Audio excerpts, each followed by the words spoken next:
O te ofolofa ma whataro whātu tātou tunu o le nei tai o fōru suafa manu mano o le tātou ali o Yesu Kiriso, tālofa lava. I o le tai au le nei o le aso lua, o le aso lima o le masino me lua afe lua sifuru ma le ono, o le au nanga ma le tautua le nei o le siufonga le lamua. E alo mai loa o le tātou sānu ngā loto o le tai au nei o le ata itaia, e le sunga le whawhingainga, pasta toa le pai mui, mai le kāresia le Assembly of God, Church of Samoa i taita i Lower Hutt. I ausi mai loa le whaafonga.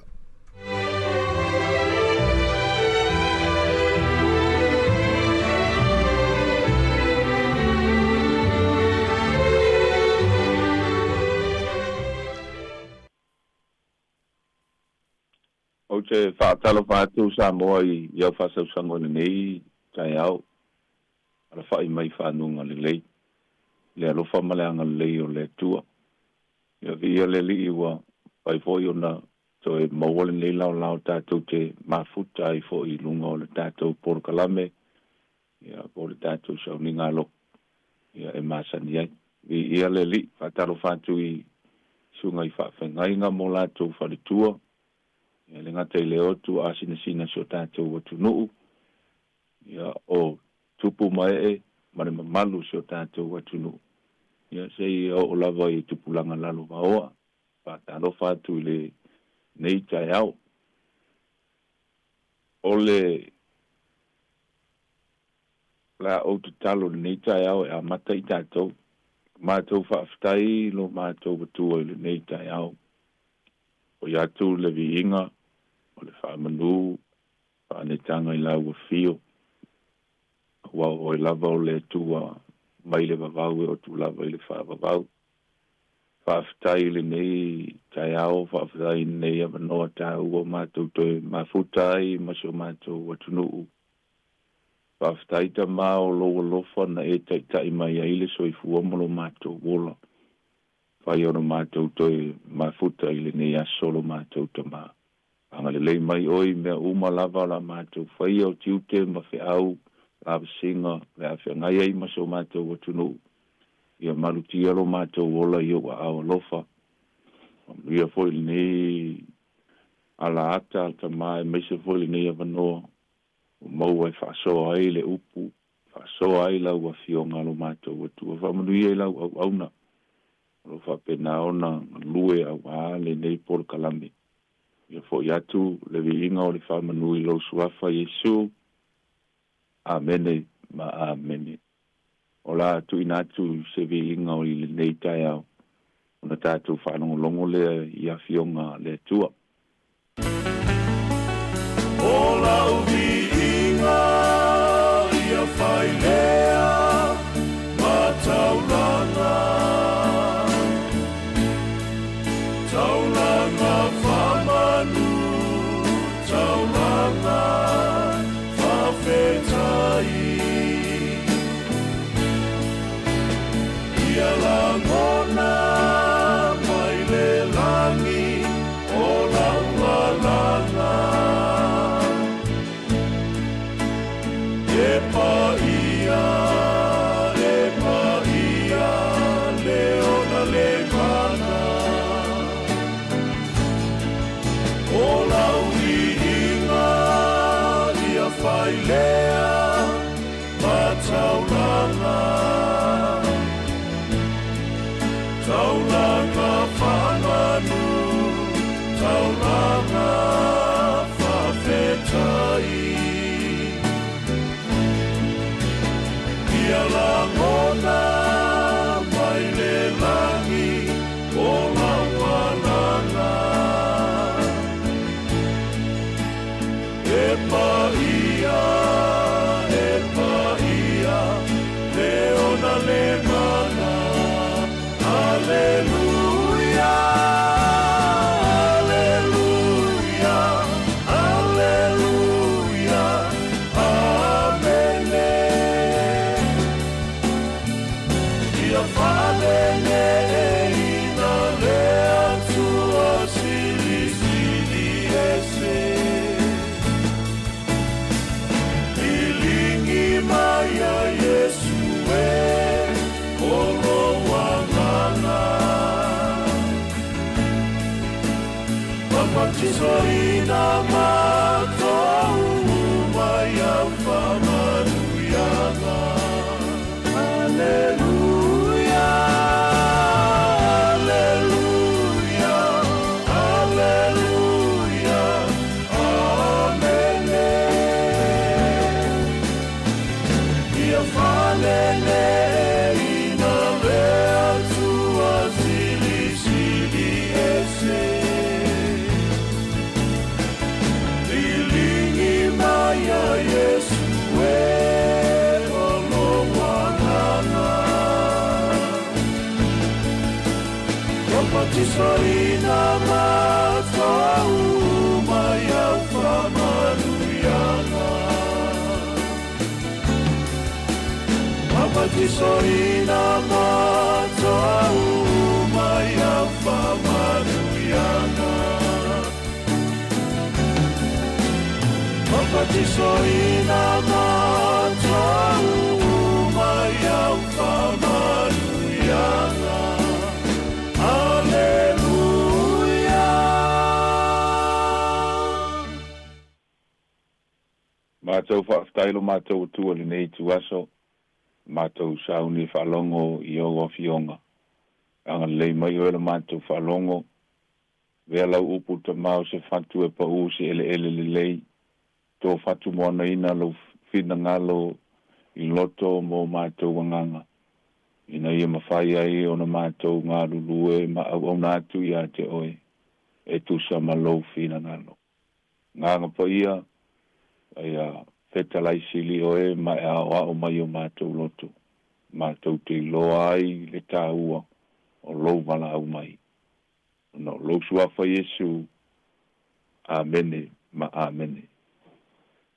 Ole mau o le kālenga o le tāngan wengari. Assembly of God Church of Samoa Global. Le tusia salamo se lau luas fu mantasi fai upu e lua. Le vapea. O lo upi soani mai a Yehova lea. O le na te whaia le langi. A toa ma le lalo langi. Ai o le a maua se au po o se au tu po se upu mo I tātou le nei tai au. Le tusia l'apostolo Paulo Kalisia I Filipi. Ta upu e wha. Alona whai upu e sfulu mariva. Whafonga mai o le au whaitawina. A o lo atua e wha a toa e ia iate o tou mea uma. E matiti vai o tou. E tusa ma le whaulai o lona vi inga. Ia ke viso Yesu. O upo le whaisalamo ta vita e whapea. O Iova o lou leo leo ma moe o ia. E le aise mea o te mativai. O le kalesia le Filipi. O le kalesia e. O le tala pasalopito I le afionga le tua. O le kalesia e lese e kalesia e totele. A o le kalesia o tu uai le tua le mea lofan lea o le foai.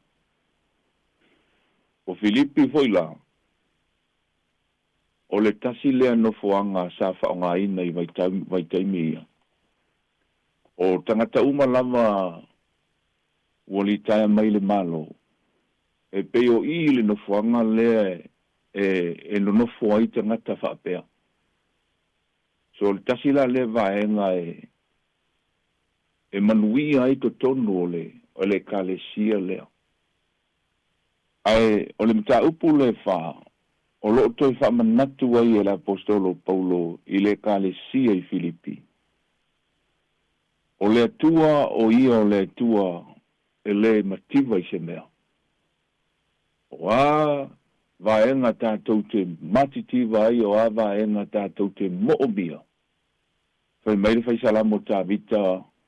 o Iova o lo leo leo ma moe o ia. Ele aise mea o te mativa ai. I le baba ia tu le tātou mau le nei aso. E peise I o lo moli mai a te tātou le a inga o le tua. E iai taimi tātou te nau ai tātou te mo mia vaenga matulanga o lo tātou nau mafinau iai. Ai ua vea mauala o tātou le maua. O na tātou ava ai nei la fionga le tua. Whai mai Paulo, a o lo watua, e wha atoa e ia iate o tau mea uma e mati tivai o tau. E ei taimi e, o le upusa o lava e le o mea uma tātou te ole atua i le tua tali mai ai le tua ia te tātou. A whi meire tala la apostolo Paulo, e tusa ma le faulai o lona viinga, i ake viso Yesu. Ole upu o le tua,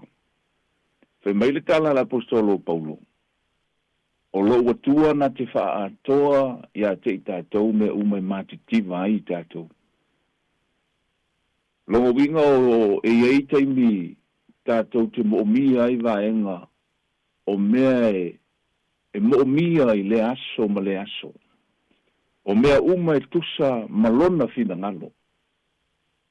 So le vaenga le e ei taimi tātou te nau ai ma tātou moomia i vaenga o lo tātou nau ma mana na o ai. Ai o tātou le maua. O le fisiri ei sea. Le anga e le o tusa malona fina ngalo. Tātou wa ma ai nei le tala i le tangata ia Elia. Na whaatonuina e le tua tangata Elia e alu. E lafi leanga. So i whapena se ata olo o tomo whaile upo le tua e mo moli mai a te tātou i le neita e au le a inga o le tua e maise so tātou atunu. E tali le tua ia te tātou i mea uma tātou tu matiti vai e tusa ma le fina ngalo o le tua. So, whimaila l'apostolo Paulo, a o loo atua, e wha atoa ia te o tau mea uma e matiti vai, e iai vaenga o loo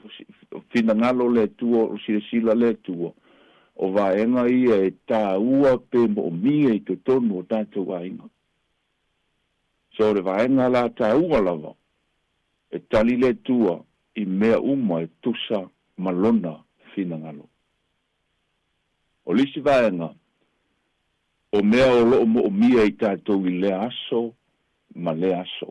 Ona o lewe mai le tana Paulo, na te wha atoa mea uma e mātitiva ai. Longo winga le aingo le tuapo o le so tātou o tunu uli nei tai au. O le tā ua ia o le vaenga lea o le tātou. Nau i le upu o le tua. Tātou usta ai na ngalo le tu. O le temi lava sa usita i ai le tangata o Elia i le whetalainga le tu. O tātou si le fia le tala, whai mai na whawhanga e o rewa le tangata o Elia. O le visiri mo i tātou, ai se ame o whawhanga e o rewa Elia. Leanga o le usi kai Elia tusa ma le whatonunga na whai le tu e alu i to tonu i. E whape nā fo i le tātou soifuanga o lo tātou wola, mo tātou soifua i le nei lalo langi le tumbau, le aingo le tu. So tātou watulu. Tātou te whaia mea uma, e tusa ma le fina ngalo le tu. O vaenga luna tolu, o mea tātou te fesosoani ai nisi. A sila le tusia al-apostolo Paulo i le kalesia i Efeso. Olo o mtaupe lua. O lo tusi atu ai l'apostolo Paulo i le ekalesia i Efeso, e tusa ma le tangata e suafa ia Epiforoti. O lo tusi atu ai l'apostolo Paulo e whaafetai ai i le tua, ona o le tangata o Epiforoti, o ia lea sa fisosoani ma losi i le apostolo Paulo, e tusa ma vaenga na mativa ai le tangata o Paulo. So le tasila le vaenga ta ua lava le ainga o le tua. E pei ona whai mai l'apostolo Paulo na te wha atoa ia te i tātou mea uma e matitiva e iai te mi tātou te nau lava I mea tātou te mo o mia e le o mea e fina ngalo ai le tua. E le o mea e tāua. E le o ni mea e mo o mia i to tonu o ainga. Ai whaafitai le tua le nei tai au ilana upua. To e whaamanatu ma whai loa mai a te i tātou. So tātou atu nuu. O le tua na te sila fia mea uma. O vare vahenga bulbuli. E au mai pe tali le tua ia te i tātou. Ai maise lava to tonu o le nganuenga le tua. Tasi le vahenga te au. E fe sosoani pe na te wha toa mai vahenga uma lava le ainga o le tua. E tusa malona fina ngalo. Tasi le vahenga te au o le tua. Na te au maia vahenga i o tātou lima, whaamunianga, ma vahenga uma lava ia te i tātou. Tātou te ngā lulue ai mao ngā tātou te au nai i le nganuenga a le tua. So, o le tā uala le upo le tua i le nei tai ao, so tātou watu nuu o toi whaamanatu ma whai loa mai a te i tātou. Upo le apostolo Paulo Filipi, a o lo watua na te whaatoa i a te outou me umai matiti vai outou. So, nisi la teimi o tātou fiu tātou te tatalo, o tātou fiu tātou te whaatali i se tali po se vaenga tātou te moomia. A o le mafuanga lea. Leanga e le tusa ma le fina ngalo le tu. A o le wā naia o le tāua mo oe mau so tātou o tunu uli nei tu aso. O a vaenga uma e te sira fia e fina ngalo ai le tua. O vaenga ia e tāua mo i tātou. O se upu whamalosi nā mo i tātou le nei tāau le aingo le tua whai mai Paulo, au lo watua na te whaatoa ia te outou me umai matiti vai outou e tusa ma le whaulai o lona vi inga i ake viso Iesu. Whaamanuia le tua i le nei tāau i lau whaafonga. Whaaftaita mai lau upu. O ia tu le vi inga i lausu afa. Whaaftai o lau upu e malia i o mātou loto. Whaamanuia i le whaalongolongo si o mātou watunu i le nei tai au. Anga le leio e nganga po ia e te whaamatala loto, e te whaamala malama, e te wha loa mai a te i mātou. Lofina ngalo e tusa mala upu. Whaamanuia mai mātou e meise si o mātou watunu i le nei aso. Anga le leifo i lau au auna, o lo whaatino ina ni nganuenga tama. Whaonga ina ai o mātou tangata, e moli mau ina le upu o lau fio. Ina i tō matau ina fina ngalo maloto so mātou watunu. Whaafta Iesu i le mana o lototo, o ta wā mi o tonu ina ai i mātou. Ono losu afa Iesu o mātou ole mo mātou wala au atu ai. Amene. Ma amene.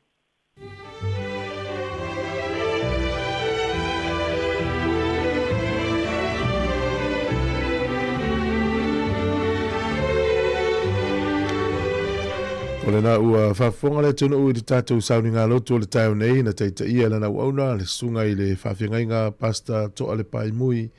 mai le kalesia le Assembly of God Church of Samoa i teita i lo hat. Ia le nganga o le whaaftai whaia msui o le tātou au whafonga mole tua ili whaaftai ma le whaamalo,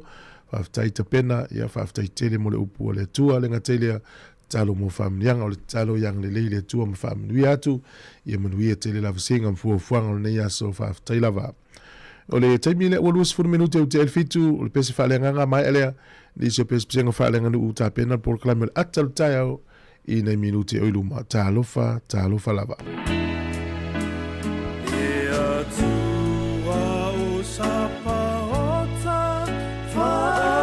Tai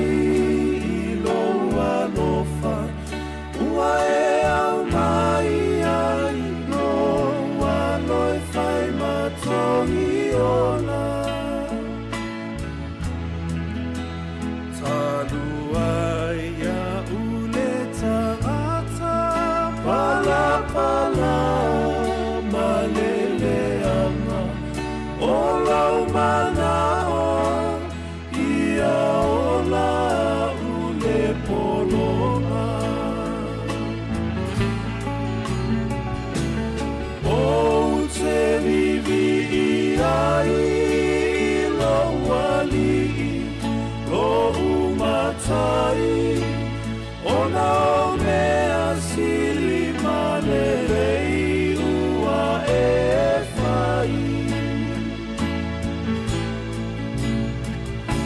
Sisi atu o ulima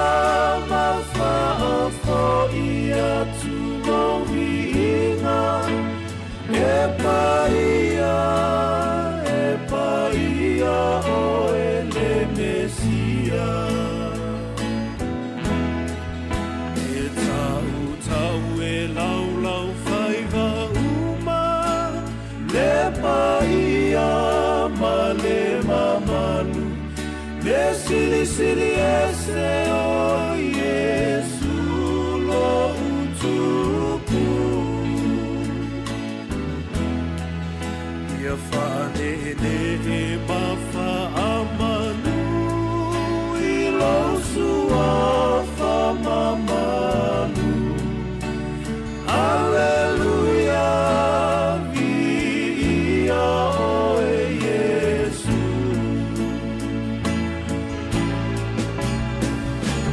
o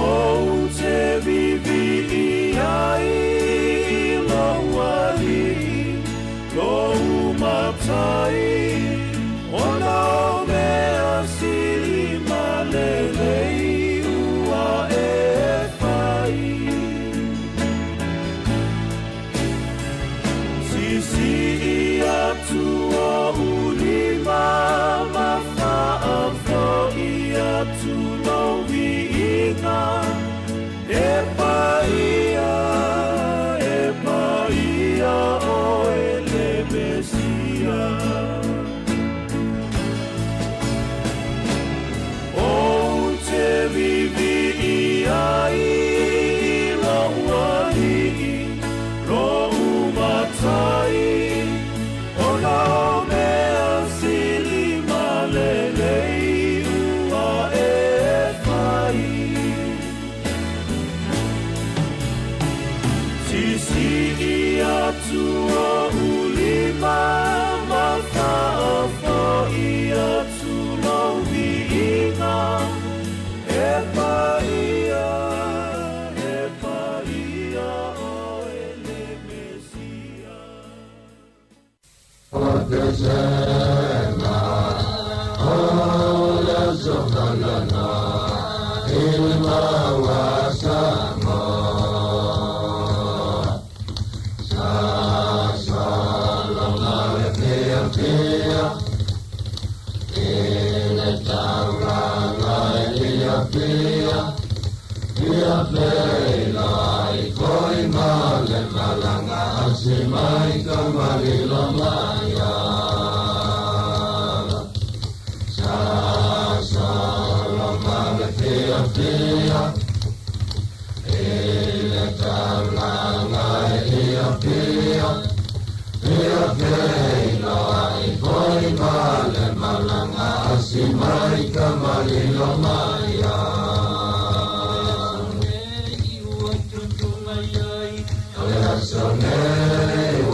Inaka kai kai salama singa lenga kai kelema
Pero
Ata o le taia, siu fofonga o le laumua, aso ngā fua, I le aso wharaile. Ata o le taia.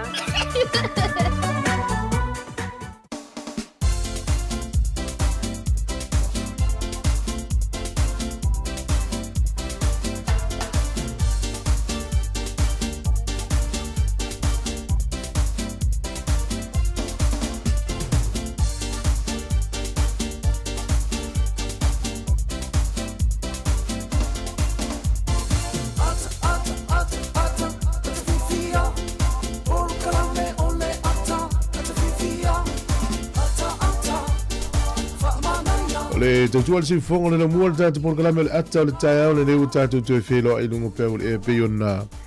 malano mai tatu tautua nafi le tau le tolu tautua le mai Samoa ia ane le wha au lava le tatu website I whasa launga luasu whai tu la le lau tatu tu e whelo le nei tae au fau ia malolo so I fua malolo fo lau o mai le nai tu o le tatu ainga le tatu nuu ia le tatu tunu o le ngate leo nai tu o le langi lo e au mawai o le usila le utoi luas furu ona minuto na tane o le valu tae o le solua o le so lima o le masina o me lua afi luas furu mone ono ese atatu teimi ese aso ia au te manatu ia o tau fai tutusa I tatu le alofa ma le tausinga le tatu utua ifo inisi o ainga o lo afi whanonoanga o le nei tae au ia anga le leile atua ma maua le file mu I lo ainga le nei aso ma lo lava le ono sai ia mo tātou o maula vano ki Malaysia, Facebook, YouTube, ma tātou website o e mau mai whasalonga. A lor se fo mnuia, tā lofa lava I le nei tai au fau. Ia ai, le tātou paanga o wha tā lofa mai, ia Erika, o tā tono nei te mafuta mai sa moa lofa te latu, whaletu ia epi, sunga televou, ia o telesia, le venda le mafuta mai sa moa, ia o lo moli melo whaanga I tasi, le kite 49 wala umai, I whapea pali I, e renga te lea I o sunga whawhawina maa lo lava lon sai nei te mamtina maa tua lo le atono nei whanau tā pena moa onga nei aso ia whapitoa mo nei whawhianga inga mwhalatua a maa lo mo ngā wenga te talo whawhianga am tali eri tai au le tautua siu whonga le mua mai le rosa pae sa moa la mai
sola o mataafa Samoana, Samoana la mai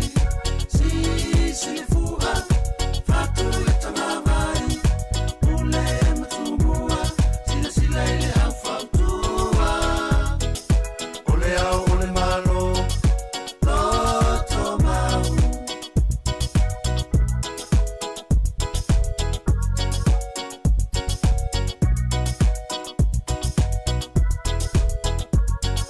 Samoa e ua muina Ua lau solo fai mai e mativa Ai leilo mai le tamau ainga Wangalo mau tutongi i tamasina Matua ua sanga mai a pouli Kato te leilo mea whanumi numi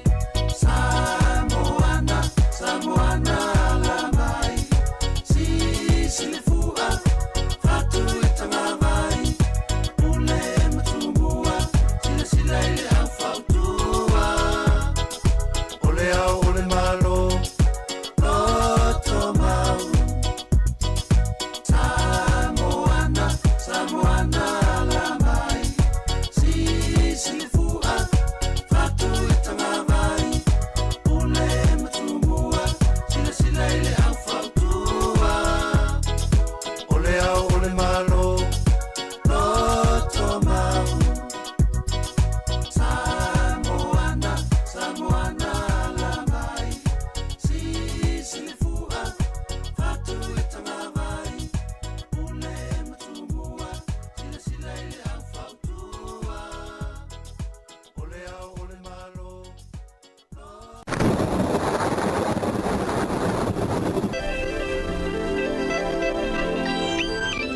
Tatou se atu tatou talo le tau ia whamalotu vai unga lo fitele atu wai wawe foina o atu i Samoa ia oa mai tafa ingata nei taimi ia tau lo tafa ingata ia so ia tu sol fal pui pui ia ai mo le fia le tunu e le o to ia se fal pui pui tafa ingata la wita no malala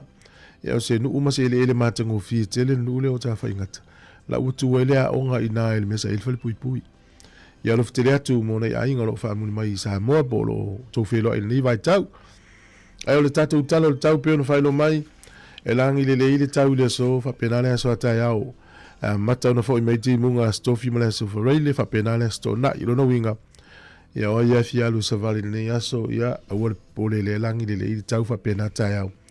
mata lona timu mai le stofi aso whareile male aso na talu sia ia toi sui mai le tau ia wa ila vale timu ia toi sui e le tau Kapiti manu tu whanganui matara naki le so e langi le leile tau whapena maupua tau poho Spei ma Wairarapa. E langi le leile tau i le aso le nei o le malu urua le eo lo whamawina inu nei a mata mai le lima hanga ia tuilunga le se fulu ea mawhanwhana o lo ia i le sefulu male ono whasolo i lunga le sefulu male iwa. Au kilani le so le whoringa whamalu malu nei aso.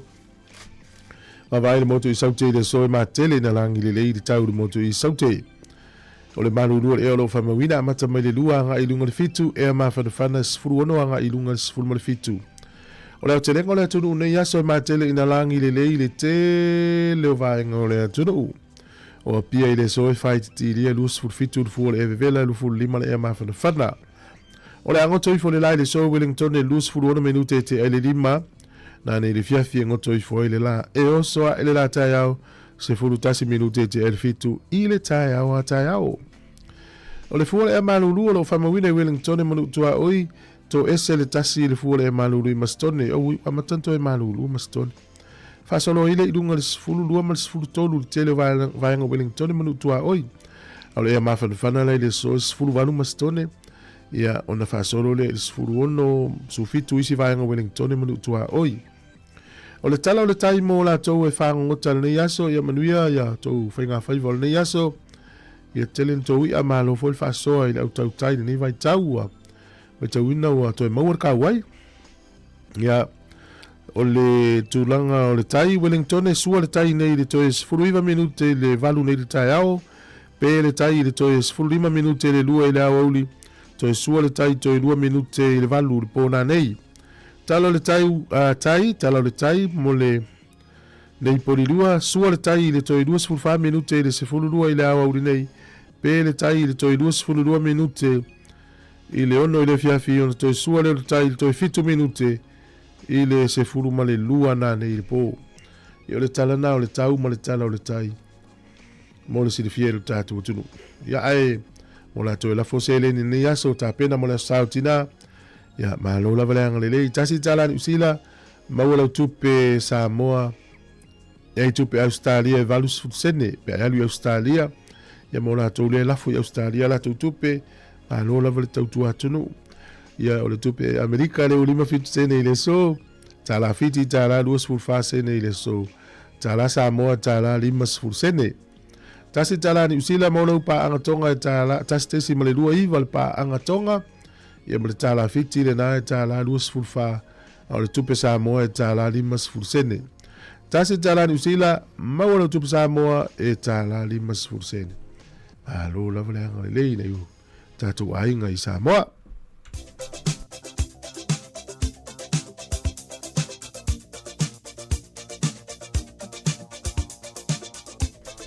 Ia fa peo nei lo wa soifua ma lo lava soifua manuia ma lo folau fa taile tu ela na tausinga wa ulia nei tausanga fa popo lo soifua yo email lava na so fa now at samocapitalradio.co.nz pe afia mai se fa manuianga o le tu fai taulo ma o tu sile a salamo se la lus futasi o le popo lua o lo o fe soani mai ya yo valea o le na faia le langi a to ma le lalo langi ma le lo fai tawina o le lau salamo le na se lau lua tasi. E te maua ile nganga o le fo yupu na e lua. Ae la ufai tau atu e wati li fai tau atu o le salamo le tau nina o le paulo le fo yupu. O le tau tu fisosoan. E mai a iowa. Ia tato wale langi malalu langi. O ian faya. Ia o le ala se mea e le mawhaya e le atuan faya. E wai le ise tangata soifua po se isi atua e mwhaina ia fai se langi ma se lalu langi. O nao le atua moni le atua soifua le atua o isara elu. E le tua le tatonu i tātou lau kiwisiano. O lo o fesoa soani mai a iova lea. O le na whaia le langi malalangi. Ia, wau mau. Manuia la waso i fua, e sere nei moe.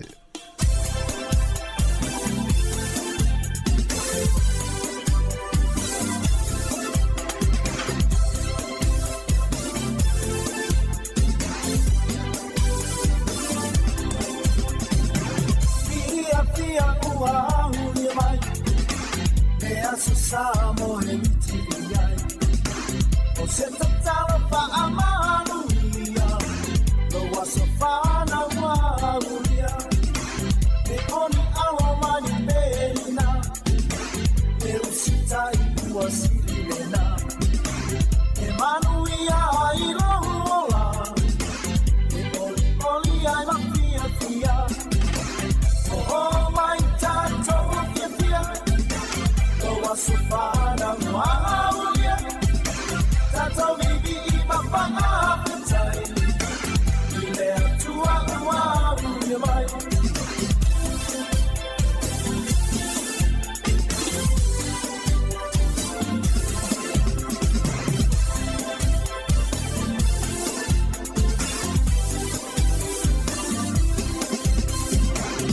Tua Lema Paina Pa Amaru Sina ile tele oaso wa on sapia nei male pia e dei aso uria uso e ia tautula ya mua pe ale atua fa awa taulo malosi tautua male pa amaoni oh my tato pia Wasofana Maulia Tato Bibi Mapanga Petai Ile Tua Maulia Mai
Whaftai le tunu smel whafonga ia o le ototonga fo na itala le tala fa solpito le langi New Zealand Samoa le ya so le solima le me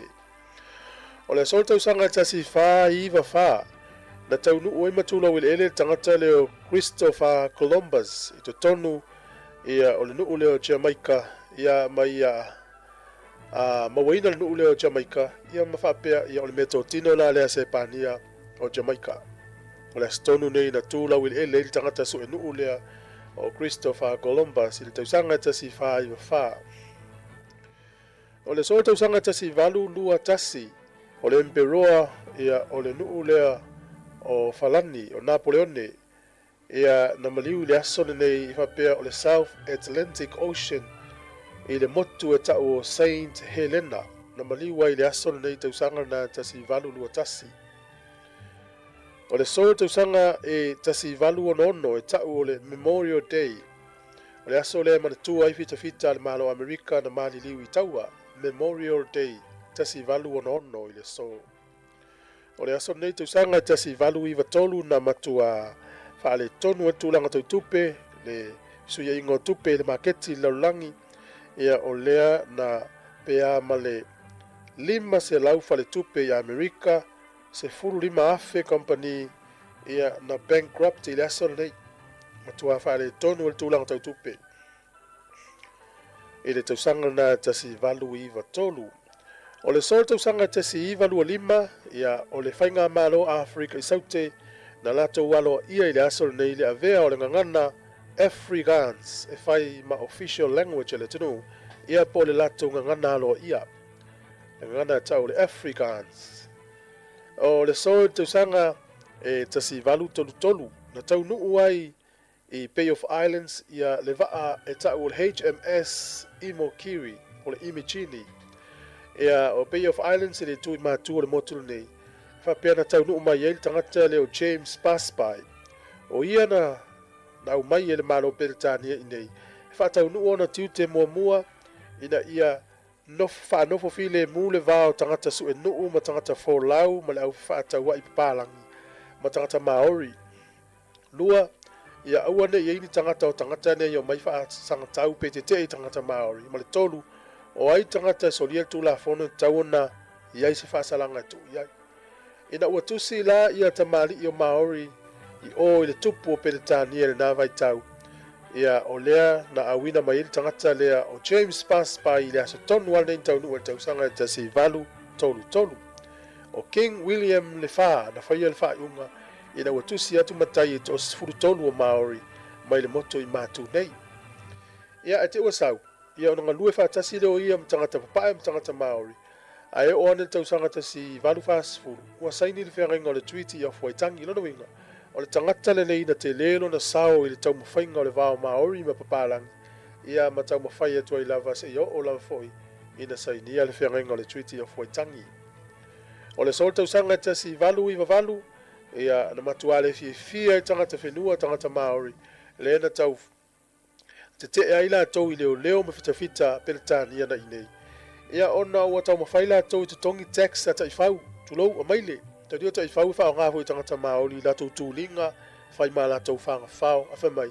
e ta tau na to tongi le tax tau sanga le fia i tangata Maori le taimina tau sanga e ta si valu i valu ia ma matau na tau vevesi ai fo i Samoa i le aso nei tau sanga ta si valu valu o le administrator o New Zealand i Samoa o Colonel Stephen Allen Sherbert na tau nuu i Samoa i le aso nei ia fitus fulfai sia na tama na avatu la to atu faitasi tele yo au penga na la to atu malatou taimi lava leo ia New Zealand i Samoa o le aso nei tau sanga e tasi iwa tolu Na mai ai whaasalanga o Ole Frederick Nelson ma Edwin William Kerr ia ma malanga i loa ua au kilani le aso nei tausanga tasiva tolu ma toi fo i atu ia pia. Tatou talana toi maual whapoponga al tai masani whaaftai lava.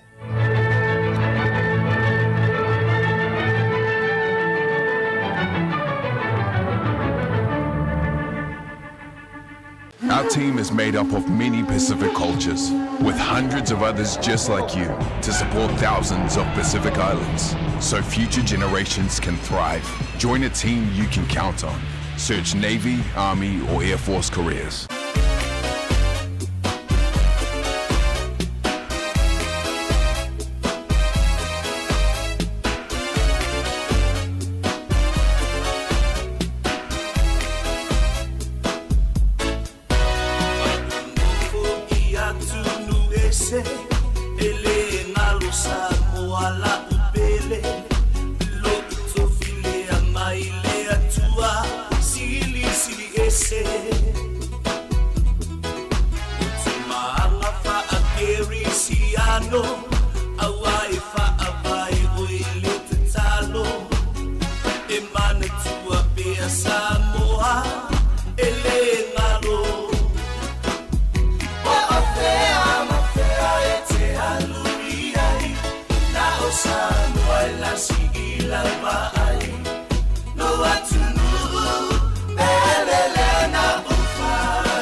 tātou te tau whai whaafitai pia lawa le tui na ua toi mō fwoi le nei a wanoa ma le lau toi whaafonga ai se whaapoponga o tātou telefon mai sa moa mō le nei whai asu lua. E mana tua pēr whaalapa tonga le tine mūma whaaflawe tupo whaafosei i le aso lona whaa le maasino me i tausanga te itasi le soifua tau tua o li matama i tai tine mū na mau soifua au ngā lulue e le whaatino ino tiute i teimi e tali atua i mana ongo le atunoo. O le vai aso nei na whaamanatu i nai le aso whaapito tine mua li imatama i tai laulangi atoa e toi tō manatu e le tāua telo la lātou au o nanga. O le whionga le sui pāna mia le tama i tai a mulipola ana rosa a le mōri o. Nei e sau noa le sau noanga au tū ma whaala ai au wai i le aso whaapitoa e peo na whaamanatu i nai i lona ofisa au tū i a pia. Wa wha au tuwi del wha la tonga o tine mōre nei tō sanga, ia tai mua i le sao le mō, ma si itia le tali atu. Na toi wha manatu e le whionga le soi pāre mea, le maita wina o le tūlanga ese o le nei tō sanga i le tūlai mai peo ni mū te tele i nei māsida o tuana i atu. Na wa ai e se tūlanga si itia o le ngā runwe whātasi o mtanga luenga le mālo. E le ngata i lea, ai o le tūlanga māua e le whaatinongo le ngā ruenga whainga tā mani matautia, e au noma se whaalongolongo ti ngā o le au whai ngā ruenga. Wa mamoli atua le whaaftai ma le whaamalo mai i le mālo, i le matanga ruenga maana whaalapo tongo lo ngā rurue whaatasi, i teimi whaapea e mawhati ai le atunu uponi a inga foi, e le tūla i meo se mō, ma lamanti ai le soifua o le atunu. O se teimi rwai aso le nei o le awhailoa e tuele au malanga mai Amerika Samoa e le whionga le taitai o le atunu le whionga le li pāremia. La uli le maa le tōpala te Valfosi Schmidt mai e le wha moe o le amanino ai se tari aloa ia mai le wala au lia o lo tātua tunu una tu inatu mole motu i se sae ana fautasi e 5 pito i lunga ma wala au lia moni au whaafia fia le motu i se sae molo tātu tu to tasi le masina fau. Peitai o le iei o le au malanga le nei Samoa, o le wha mautuina ma le si itia pele o tūlanga i tau fiso ta inga wha teknolosi wha o po nei, e pei o na whailua i mō mua tuen matanga luenga le MSET, ai o le whailua inga ma le whionga i anga filito mai mano shem leo, ma le ofisa o le pāre mia ma le kāpeneta, o le soalau pulenga leo ni mata au puta ua, le wha le lei e peo le si itia maulunga o le mautu ma le mawaa, ma ia le lei pea tūlanga o fiso ta inga, e au fie ma fuafuanga ma mao, i le whaadele a tili o tūlanga tau fiso ta inga i le vāo atunu e lua. O le au malanga o lo teita ia me le whionga i a whola saitu so Repa Fata Thompson, whapea foil whaurulunga o le ofiso le Kovana Amerika Samoa i a Leonate Samuntafa masui o le malo tutuila ma manua, whatese ma le konsula o Samoa i Amerika Samoa le whionga Fata Leusa Brian Kaio. Wa whamauti no men whalapo tongo le siu manga puna o wha ale natura le atunu, whata sei masu esu enga sa wha tino e le whalapo tongo wha sao wha avau malo. Wa o atu le tūlanga wha aleanga ino tātou amu i le siu manga ato le ngātai whale o Samoa i le 5%. O a fianga e a fua mai swinga ma ale o le tau. Ma le wha tinongo nisi o ati nae e le o munmulita ia ta iala e le ao o na wha tino ai. O le vai aso nei na whai eise a onga, e amanta mea iniso a fio angolo o iaile a fianga tele, mo le toe vave on tutoi no le amu, i le ia wha aola e toe wha fuisia i le tūlanga le leisai e mo mua. O le wha moe moe ina ia mawhai o na tu wha atu, le sila fia, ma le iloa o i latou nei. Ina ia mawhai o na tu e tapue, ma wha aola amu i o tātou ngatai whale, ina ia toe whaalelele ai nei puna oa, ua whaalea ngaina, ona o whaatinonga i aso o tuanai, ai mai se suinga ma ale o le tau. O le tau o le toe whaalele o tātou amu mā au, ona o le tūlanga whaatupula ia o tātou i a maua, e meisi o le tau fia ngaru mālo losi, e oso whai ai o tātou lau ele manofanga maua le nalo. O le te leo le a fianga wa iai a tātou amu mā au, e peo na whaatulanga i nai a fio angai fitu, e ave i le whaamua le toi tato i no le amu. Ia o le mafua anga tonu nawa, lai o na e se tō whae le Conservation International, ma ana pua kalame. Ia me se fo i o pā anga e peo na iai le ofisa o whainga whaiwa, ia whaapea ma le mtanga luenga o puna o whanatu warma tisi o manga. E ngā lue whaatasi na ia mwhai o na whaia ia nei whatinonga. E toi pu ia puna o anga tai whatu. O le aso lulu le vai aso nei a matai le porkalame i ngā tai whale o le awhio ango whale a tiu. Whaasolo atua i a inga le tai, ma whale la tai. Wa tufutufatu fo i me whai ngā luenga i tāla whiaunga le lei, ma le ngā luenga o le a whaatino, lea o lo whanga solo ia o onga le teimile nei, ia manino lo lātou whaonga ina. Wa toi whaamanatu mai e vaenga o lo ngafa ma whaavelave po mai whaafosei, e awinatu le tātou maotanga sangasi o le matotua, ia tu maupea ia tu langa pui puia, ma le whaai te ona olo o iai pe lava ia le wha mai o le tenki fiva po le fiva pona aivi to tonu lo tātou o tunu, e le i ave e sea a toa lava e le teimile nei. O lo wha mawina le tiliatu o le to tele o nisi o le atunu, mo fsosoani tong tinga mo mia vave, o na ua o atu i tūlanga tinga ina, ma ua wha manatu mai ai elemtanga luenga se fu maloloina i le atunu, au tātou la tātou i le tumutumu le whamanatuina o lo tātou onus fuma le whātau sanga o le tūto tasi o lo tātou malo sa moa, ia tautua nā i le saonga le mū, alo fia mawha ai tete mai ai lantou o lo pisia, puipuia fo i lantou o lo iaia a fianga, e meise i lamta inga o lo tui nātu pea, e na ia wha mamata wha maota malawa, o lo tautu fuai pe lava le namu, ma fe ave ia wha awawe pe lava ia siama. O talafouia, wha manui atu le tuai fōwhanga la fia ngai molo tātua tanu le ni aso, wha soi fuia.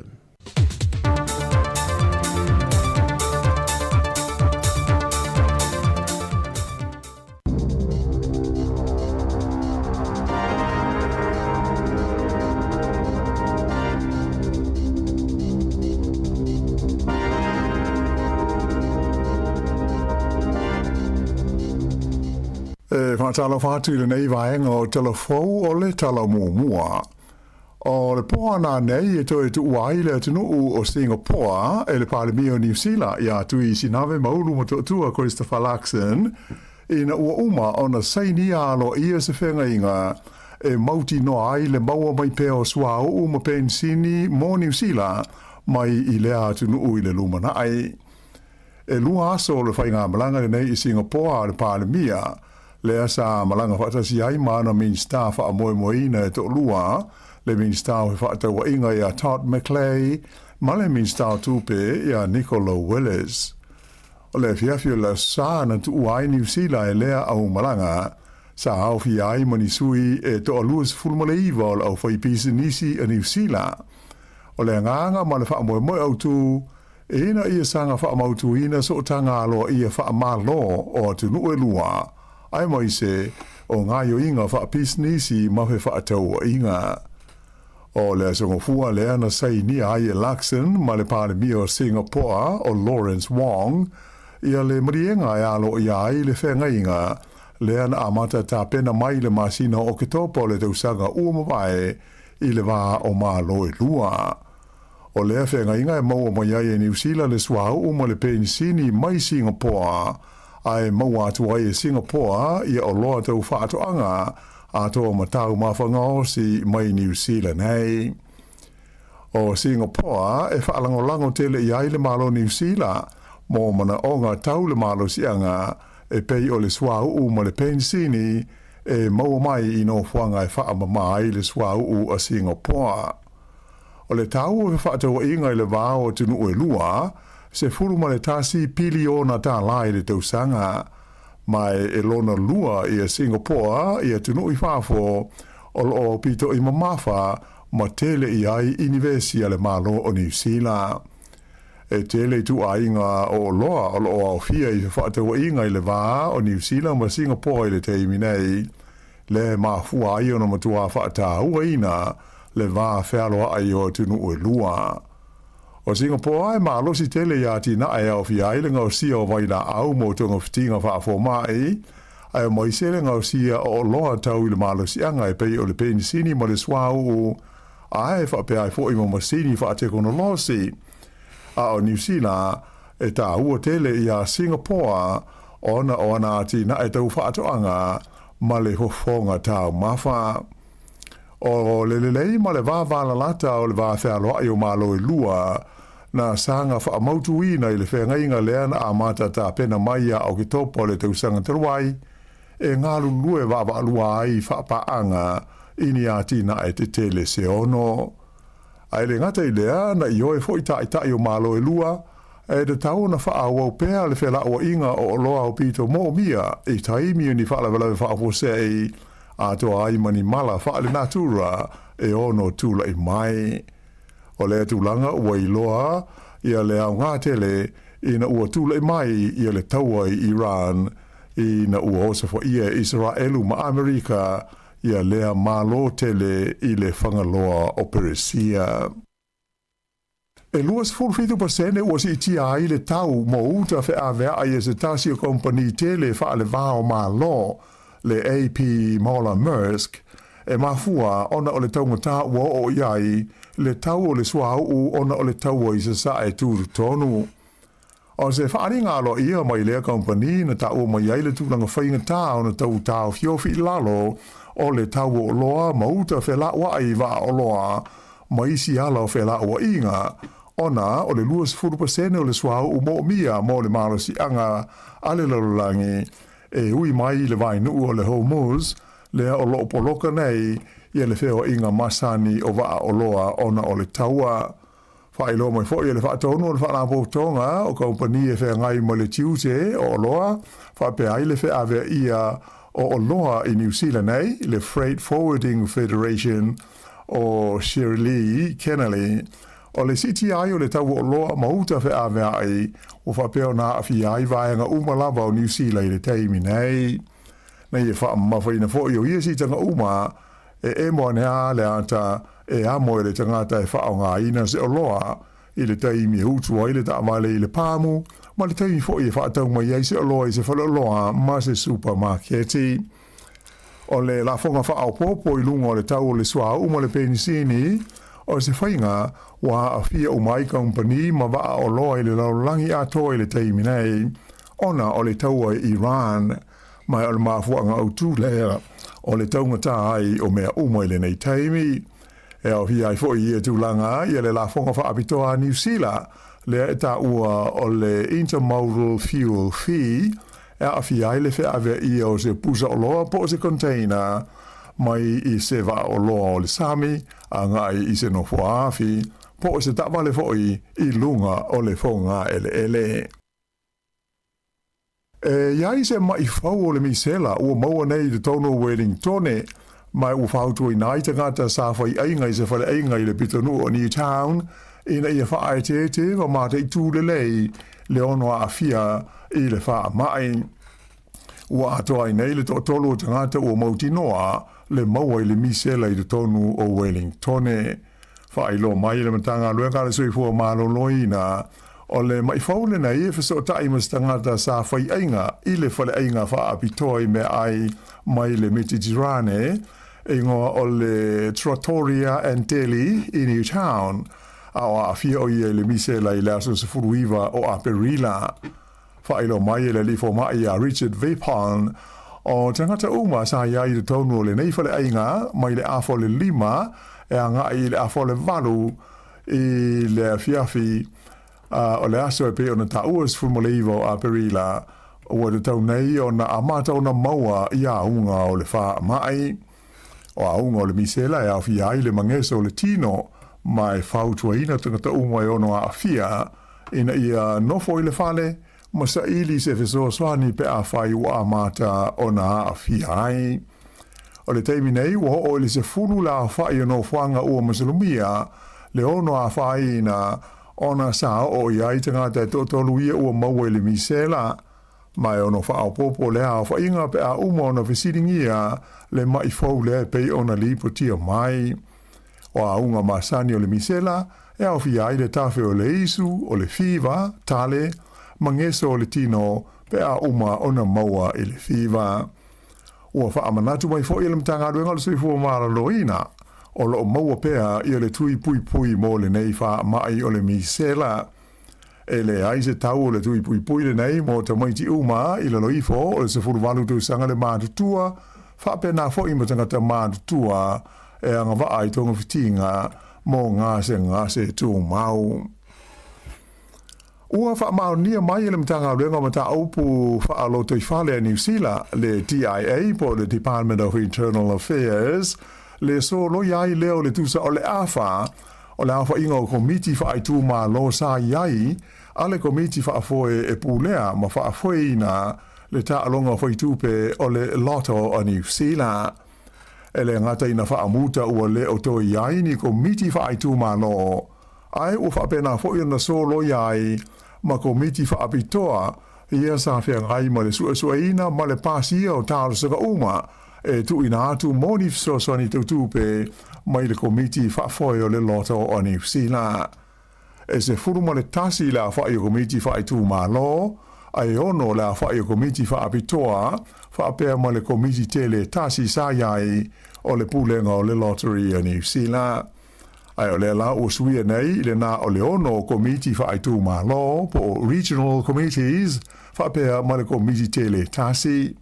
E iai ma se soa komiti mo le feso soani mo tupe maua mai i ta longa whai tupe ie whai e lunga o feso ta inga tele wawawe po le online casino gambling. Whailo mai le whai lau tusi langa lango le mtanga luenga o Hoani Lambert o suinga ua whai nei ina ia whaafaiinga o fiai ngā luenga whai le komiti whaafoe mai a mata ona whaamamalu i le aso mua o Iulai. Sa ia whaamawhaina o Iesuinga e lea a fiai la whai o ngā tupe e mawhai ona whaamatu ina mai i fisosoani le loto o New Zealand e le sui ai foi maaya inga matuutuunga masani e taro sanga ina ai ia fisosoani o le a whaawopea ona lima o le a whaawopea ona lima ta ina le whaasosoaina o se leni mai le komiti whaafoe o le loto o New Zealand e le tulafono e pūle aita longa whaitupe le Gambling Act o le tausanga e lua awhe ma le tolu. Ua whaamawai mai lona tau whinga le lisa te te whono o le whaarabautonga e pūlea marketi o mea tautupe le Financial Markets Authority ona ua iloa i se suenga e polokiki ma whaaitu au ona manatu ma ona langa ona whaalia. O ia leo le li ingo ia Craig Staubo ua whaamawai ina ua uma se suenga na whaia whaamautu inai le tāla whea ngai o ni ana whaamtalanga ma ni ona manatu whaalia ma le tūlanga tūtu atasi le tau ona iai ia le whaaununga o le whaalapoptonga le nei o le Financial Markets Authority. O le suenga le nei sa whaia e le mta upu e pei ona fiai le nei le sa whea ngai ma le tamaita ilo ia sinia ia Wendy Aldred o le KC. Whaalia mai le Minster Business ma le aia de tau o tangata whaatau o Cameron Brewer ia lona talia halo ia leo le whaamawai le li te whono mai lona tau whinga. O ni manatu tustusia ato ai mani saunuanga a le li nei a Craig Staubo e whaade tau i le tula whono tau whaawhi le Treaty Principles Bill na i loa i le suenga sa ia matua vi ai le whainga malo ai matua whai tio i le tua ngai o se ngai o inga ua soli ai tūlanga aloa ia mo se tangata whainga aloa ngale malo e le te tau o na whai tu au pe whai loa ni o na langona i mata opu whai o malo. Mai le Pasifika o whai unga le tu mau o whai loa mai o le whainga palo te tele le motu o niwe watangi ai o le to tele lava foi pule sa iai le parlemene le o fa ape o le tunu na toe manuia mai i o lato i tu malo. O le sa na te nei taimi New Zealand a le sto na i le ani we sa fa iai i le palo te tele i le nei tausanga a le tu motu le Pasifika e to afas fulfala fa i sui te wā na te wā ai mo no foe lua se fulu o le parlemene lea e au fia ai sui e to ono e filifilia mai i le lola lautele ma sui e to se fulfa e filifilia mai e nuu te itasi po o village representatives. O se ripoti e le PMN na ta o mo iai le to e tula i mai o le li palemia o lo iai, pesa iai o Dalton Takilangi mai i lona i tu malo o alo fi saute. o le mai ai o le whaitonga alo ia, o na alo ai leo le palemene, e filifilia ia seisi palemia so ai o le atunu o niwe. E pe ona si la fia o le motu o niwe, o se tasi o tu motu o le Pasifika, e pulea e la tau lava o la tau malo i lalo o le wha malumalunga a le malo o New Zealand. O fiti le atunu o le Pasifika e au pito i te le tūlanga le lei ma le anga i luma ua o iai i le whaatūlangana o le saolotonga o tangata tu stala le lalolangi i le tausanga le nei lua awhi lua se furu ono o le whaatūlangana o atunu o malo si iai maamana ia le lei ia le saolotonga o le autu stala le lalolangi mo la tau matawhaioi e pe ona wha mao popo ma wha sa lawina mai e le whaalapo tonga ta ua o le Reporters Without Borders, ua tūlai mai ei fiti le nei tūsanga i le tūlanga lua se furu ma le wha, mai le au whainga se lau walu se furu o tunu o le laulangi. O le tunu o Papua New Guinea, ua si ae i le tūlanga fitu se furu tolu. Ai o Samoa lea sa au pito te le pa u i lalo, le ua tūlai mai nei tūsanga i le tūlanga lima se furuma le wha ua wha amtaraina o se pa ua o pito maua e leo le tūlanga o Samoa tāluana a mata whaia ia wha amaumaunga i le tausanga e lua awhe ma le lua. O tonga ua pa u i le lima se fultasi mai le tūlanga wha se furu ono sa iai i le tausanga na te anei. Ai o New Zealand ua tūlanga lua se furu lua wha tusa ia Australia i le tūlanga tolu se furu ma le tolu. Whailo mai fo il whalabo tonga le Reporters Without Borders o se teimi mo mole nei ua palasi atu ai le siri atu i le awha o tunu o le lalolangi i ni whainga tāma ni whaafi tāuli o ngonga i vaenga SS o le saolo tonga o le ngā ruenga le au tūstala ma le au whaasala lau. Ua maua le tino maliu o stangata i sa ilinga sa whaia mo le lii e ngo ia Nathan Green le ana lei loa mai i le nu o motueka i le masina o Aperila. E tari tonu leo o le tino maliu le o maua o le tino maliu o le neia lii o Green pe ta ai o lo wha ngā salo pēr lei uma i ngā ruenga masani e wha mautu inai le tangata o maliu.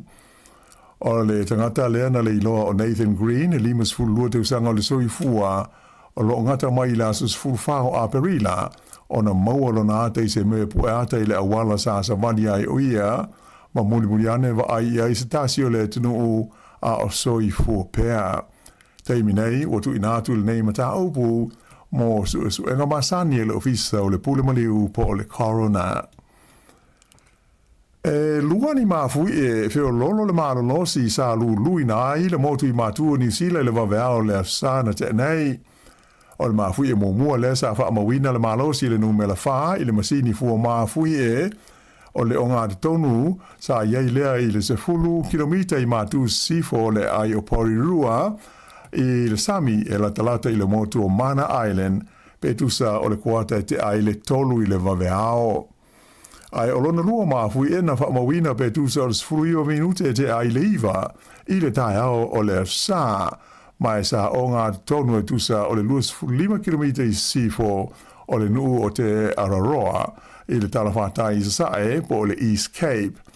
To te le la tausa whaalongoina le lulu ma lenga lulu o le whonga ele i le taimi o ia mafui e lua ai ele i aini li poti o ni mea na wha lenga i nai ua whailo mai le nei taimi. I tālonga hoki whaale mao mā loa le tūpao ta mai tai na tūlanga wha le Black Sticks a New Zealand i le tauwanga sa Hawaii i le ai o Shangsu i Saina e lima tunu una tauwai le ta musanga na sue ai e New Zealand ma le au o Saina le pine apa me mea le ana manu malo i Saina e tasi i le ai. Ai il tamisanga atoa e lua malo na maua le Black Ferns al Black Sticks ai whao na whae ina la lela ua se atuai i le tūlanga lima. O le tawanga le nei Saina o se vaenga o tāpenanga le Black Sticks mo le tamisanga o le ipu o le Nations Cup le o le a tarimalo ai New Zealand i le masina fau o Iuni. O le whaiunga lea o telefau.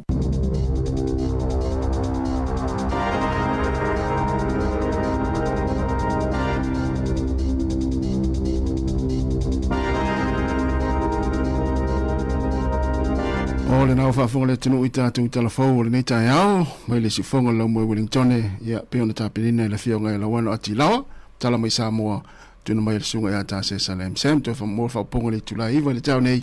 ma le tula e sefulma le lua. Se ma le tātou taimi lea ua lua sefulma le 5 minute,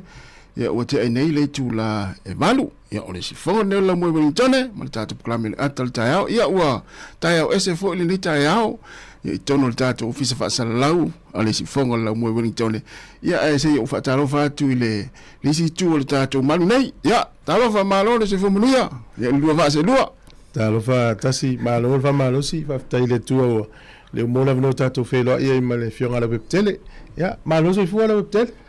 Ia, langi mai le lua tautua, ai le nei tai au, ia pe ona lua longo puia di e fo ile malo se tātou atunu i tono lau mo nei, lau sunga le oa tu fue,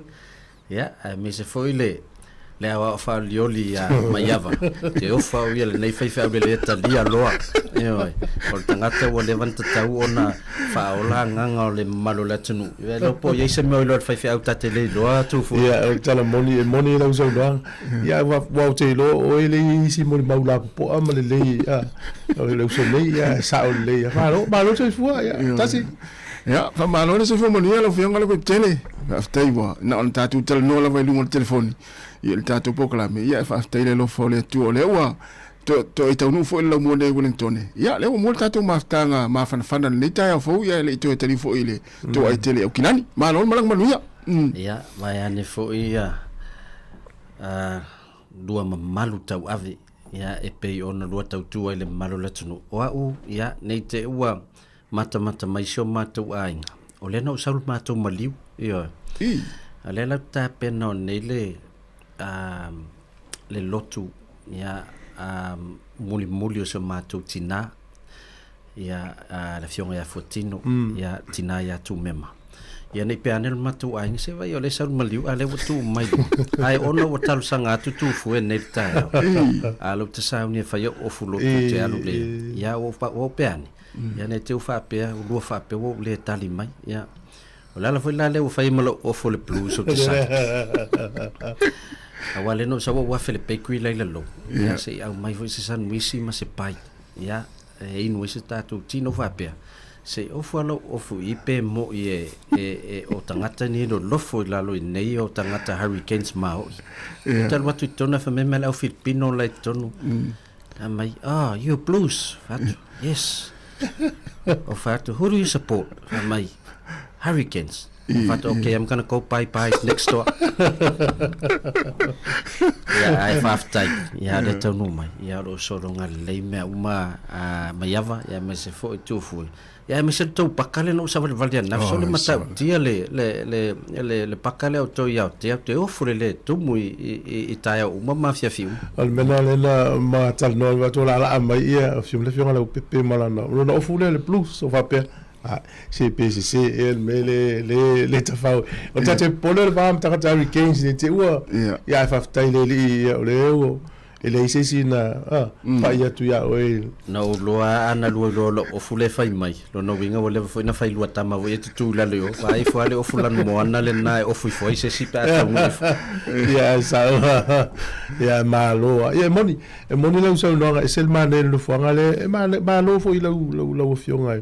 e ma te mata wina te to angala we savali fa mal stile ngata o e se fa tua male ainga ya tu fu talamon ya o se fa na o lai ona uma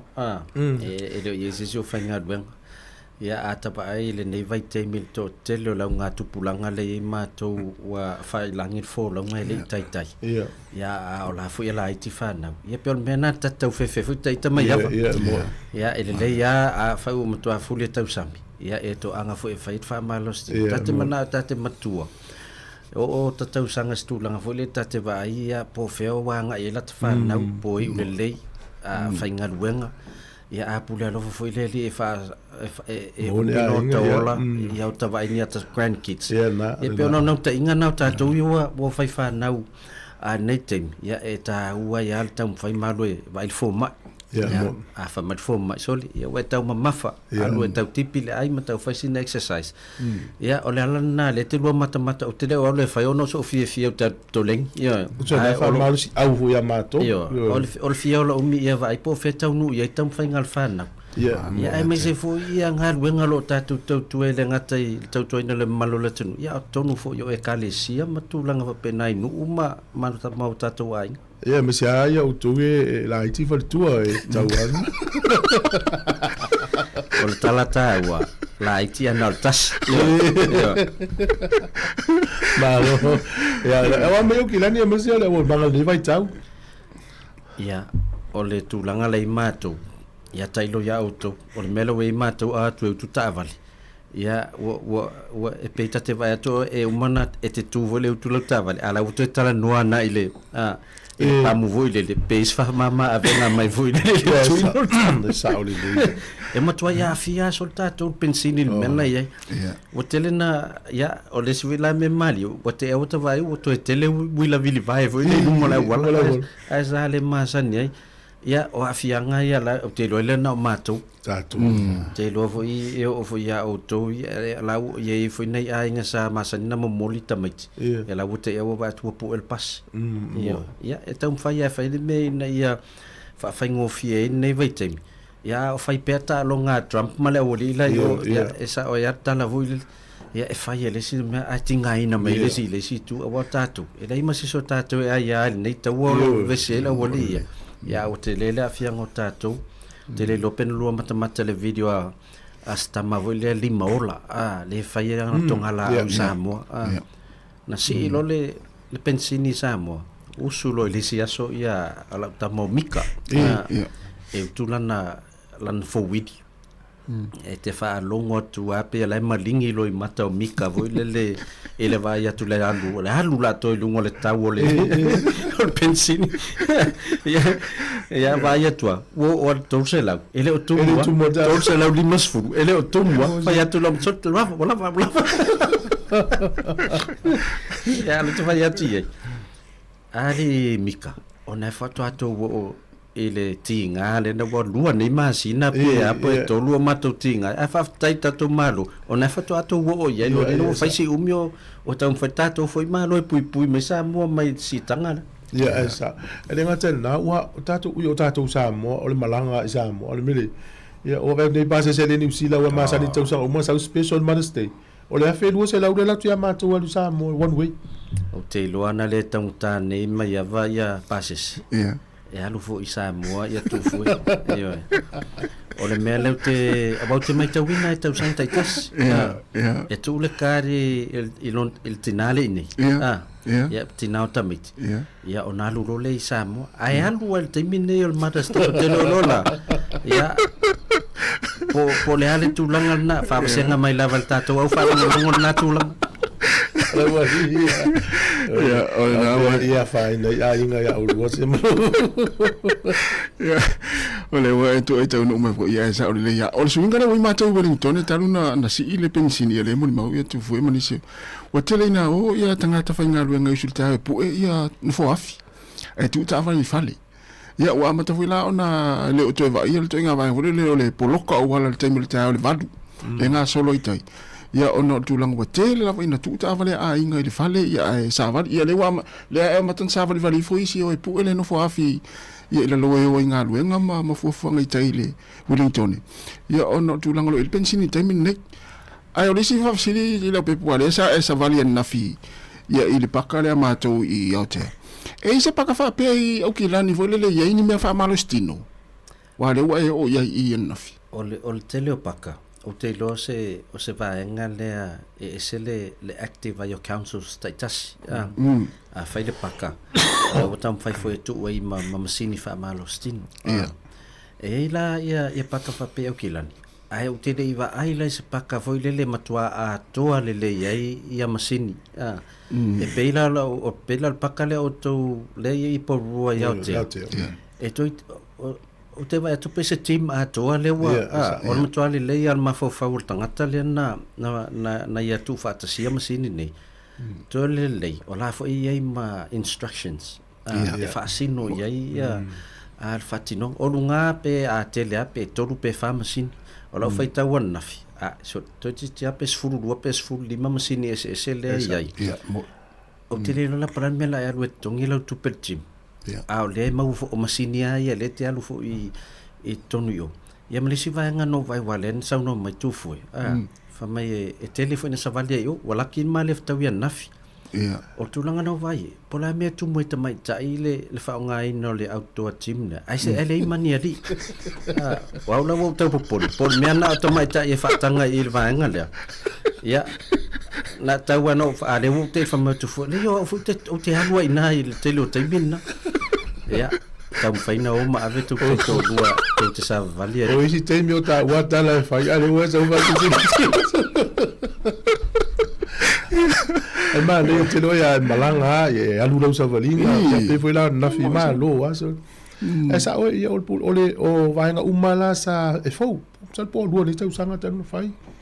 ia o atu moina i tangata sa vali e sa o le stupe o le me ia i lo fai ia o to nga te pela ta si a fai sit up ia te o mo to la fa nga ele el masin va to sit up le ta pa o me ia mal mal fai nga o le si va nga lo te va e fo e foi playground sa tamit yes no inga o ma ver fa no light ia te le la me fa yona fa nga ya mana e fiole area le fai pap ki o tala tasi mai o lana area na ele te yo fu al vai nga le ta mi so lo yo ia mele fai le pap ki ai o no fia filia to ya o dua fo tu langa le a wale ata tu te pisa pensin a le ta te lo uma o telefone o lo ya e ta tu te fa ngaina o le au mai fa a fe o lo mata na si le pensin va le a fia passes o no winga le o toi umi fu ai a fia fu matau o lo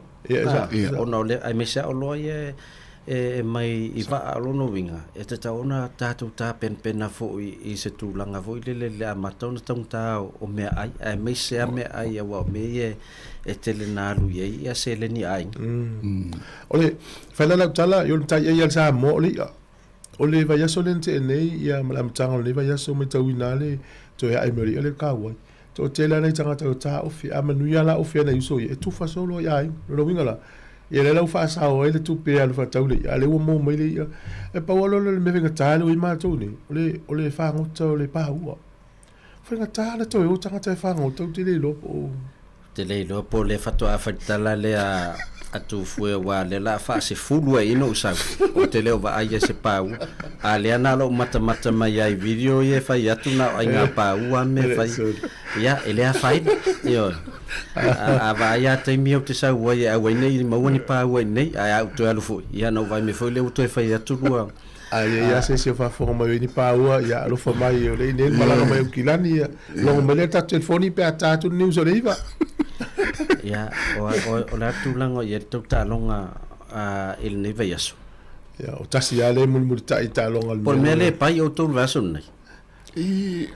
le pe ile ta longa le hurricane le vaso nei ya wa le ta alo ma to male mar crusaders ila lo la fa ya tu se mato au o le ele i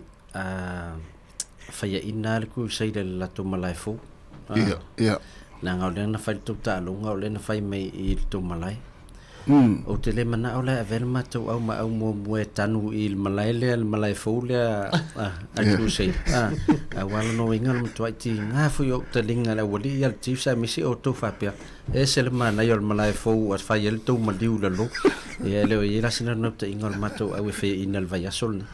o le mata longa le fu le vai tu yo le so to na nei ta lo mo na pasifika oi ya fai atu lunga ya salo na fai atu lunga sa le wo umar tu ta longa le na fai mai nei ya ta te lo fa le awal mo na o le tu langa la ye nei te ya ai le fa pe o vai ta alo tam ma ta tonu fo o la ya se unga le ale se sa tonu na te fa ta wala au le au te lo fo te lo tamala ye e ai foi au le am foi na nga ai a foi lo ne New Zealand au se talia ia me se fo ia pani ma ono le vai mel mo lunga fo yo le level sai tau sanga tene ia me se fo le ni tau sang o la mate al temi na sa wel tala le mon e mo wane le plus le captain no le va tu ile uli plus ia la o te le loi au te loa o le mela ia lunga ia mato o le layer talo tamam fa sau vai fanua le pete mana o tala vela na fa ya ari savea te wa fo mai te na fo fat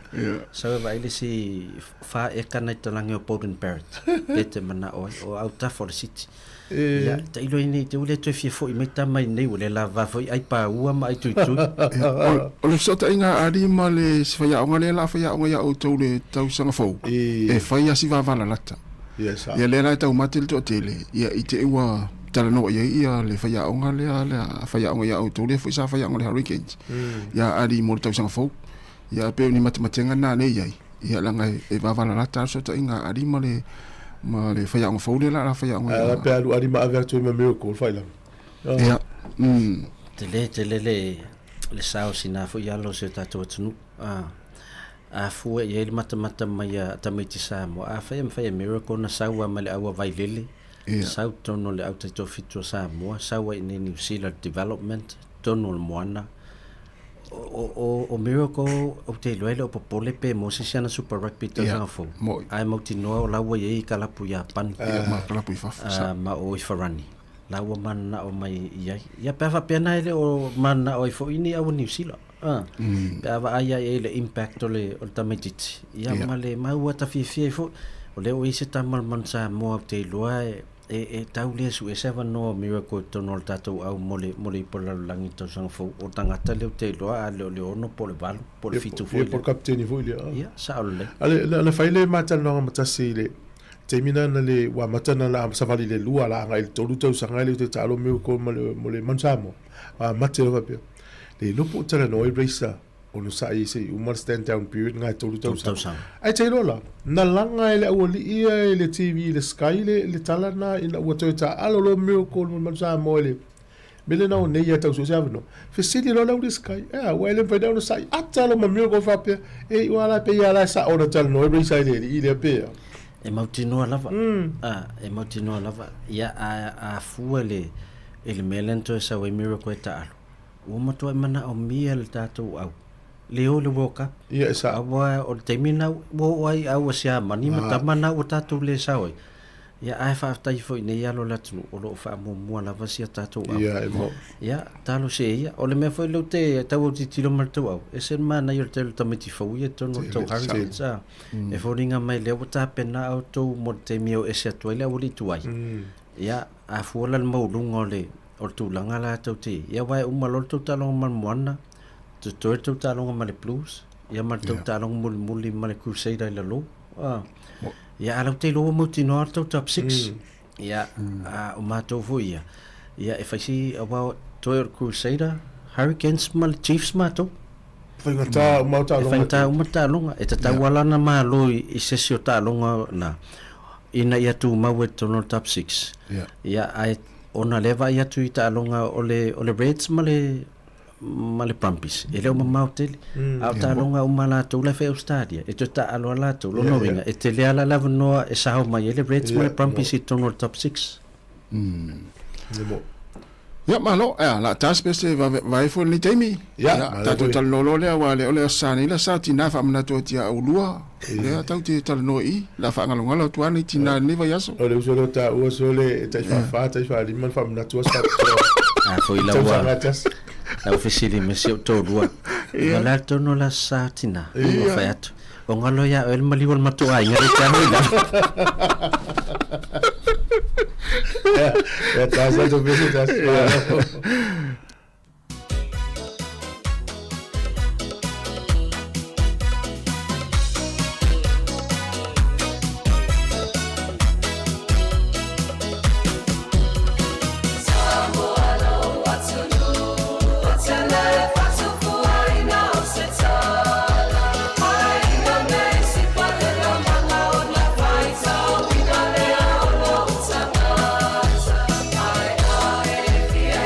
I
o se tala fia mo na society-na e se fulu whailonga tupe ta i lima se lau tala me DJ Sao. E fia whailonga, ai fia fo i le tupe i le whailonga e tasi. E se fulu whailonga tupe ta i lima se lau tala me DJ Sao. E te anga ai pe alapo sau se eleni e tonu se lau tala pe sile tu fo i mai sila ma Australia nga i mai cash of DJ Sao Samoa. Ma fai fo i nongo lua vano pe alapo sau top up news fulu tala pe sile tu kapa tau mai whaloro supermarket ma pampensini. Ula whai tato sa i rea so whawaile rea so whanu me e iai maule nei whapitoa. Manuia tele la Sao tina mai me DJ Sao. O le tautua le si ufafonga o le laumua o lo iai fo i le langolango a le New Zealand On Air. Ua te iwa minutu na tale o le tula iwa, ia o lo tato e pel puklame le atal tai au, singa tu fwe fiso, ia ma le whionga ala peptele tala ilene, ia i te ua su e ma il vaenga le au kilani, ia le whionga ala peptele ule utoe va il tai au, nei kule ninga msavaling, ia le ua i nei, ia le tamaloa e saui, ia i fufuang fwe siana inga. Malo, ia sao le tasi faftai ia peol mena aiwa tau le tatonu foi felete ia le ai mai lunga le we ine apepe ia o le utato nga ile asautina ma fu uma ia o a mai fata tianga o le sauni tato fa longa le mole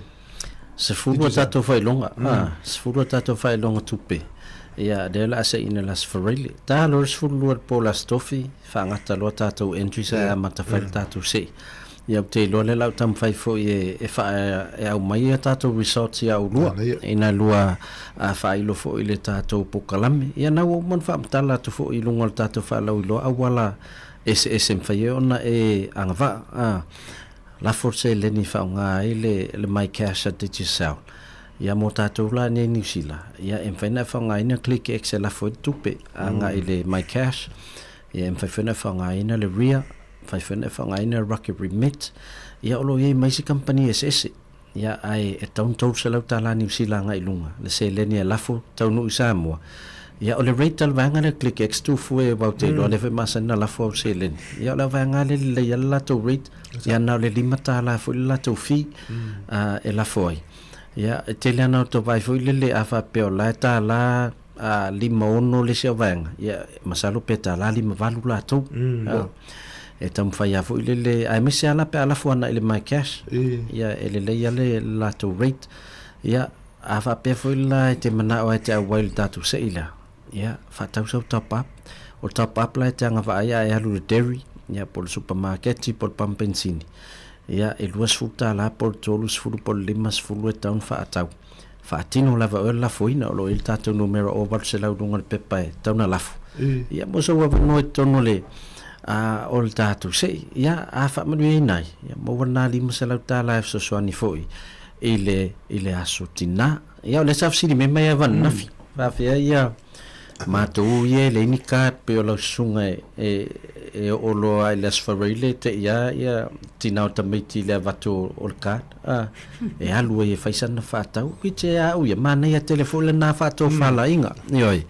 a fai te lo halu tau sanga e fa long ta si tolu avela kat ya lava le fo le se le ni lunga a ma tu la ye le ni kat le no fa tu ya ma ya a mata le fai umma fe a woltinale ma sen na fai yo ala po fai le lancha ta mai mo moli ta mai ti le o fo i mai fu lui fai tanga me ya al me ana le fe se uso tau sanga to nga tau tapo la vaso le yo ya a fai a o muso a verkat ya tapor fulu hoipu tapor fenole o tanga me yo ya vai o tu lo la sa foi le la ua sa fa ya tu la fa pe fa si mata me tina por al teme va tu el malo yo na fa le oye te le iva ai le te lo fe au ya na fa ne va ya so ora me alo fa na ya o ya moni le ya ta to fo ya tu le digital le na ta o ne mo ni si la fa forma ole top up le fai e te tau ana vili le tangata ila na telefoni le whao. Mantua wha tau ma le pepa top up. O lo i numero over se lau lunga tango e vili. O te mea lai te vili nai. Mau te mawaina lo numero lau telefoni nasa whao ngai vili ai. O te mea tau no top up i Samoa. Ma tau mawaina fo numero al tau ainga le Samoa. O mea tau ala na sau tau no tatu se. Nalo. I te e sau no le titia i le vanga le o le SIM card fo i le leua. Leua whao ngā te mine online. Amon. Ole vanga lo le eSIM. Botu ya se tu no o la langin nei ele o fai ai. Wi-Fi company whapitoa ia lātou i al whainga o i sim. Lono inga wale o tamana o miel tu ole sim kan tonu o telefoni. Download ai lunga lau telefoni. Maua e alau numero te mina. Whai whiona whaatau le pano. Whaunga lau visa po lau Mastercard. Pela whatainga whape o lau usa uni o lau walu sa mo. Mwhai anau tango le te minei. Google le i sim te tisau. Sau loi lunga. Ia e tango lola ia whaatau. Ia, mawhai lau plan. Ia le te mea tau nua i sa moa. Ia, o lau ola. Ia le se me te pole. Ia, o tamahula nai le pio sim fo i e sulu. E tasi lo almasina le whaunga ina. E ala tamana. Ia, o tele o mau po lale o me e validai.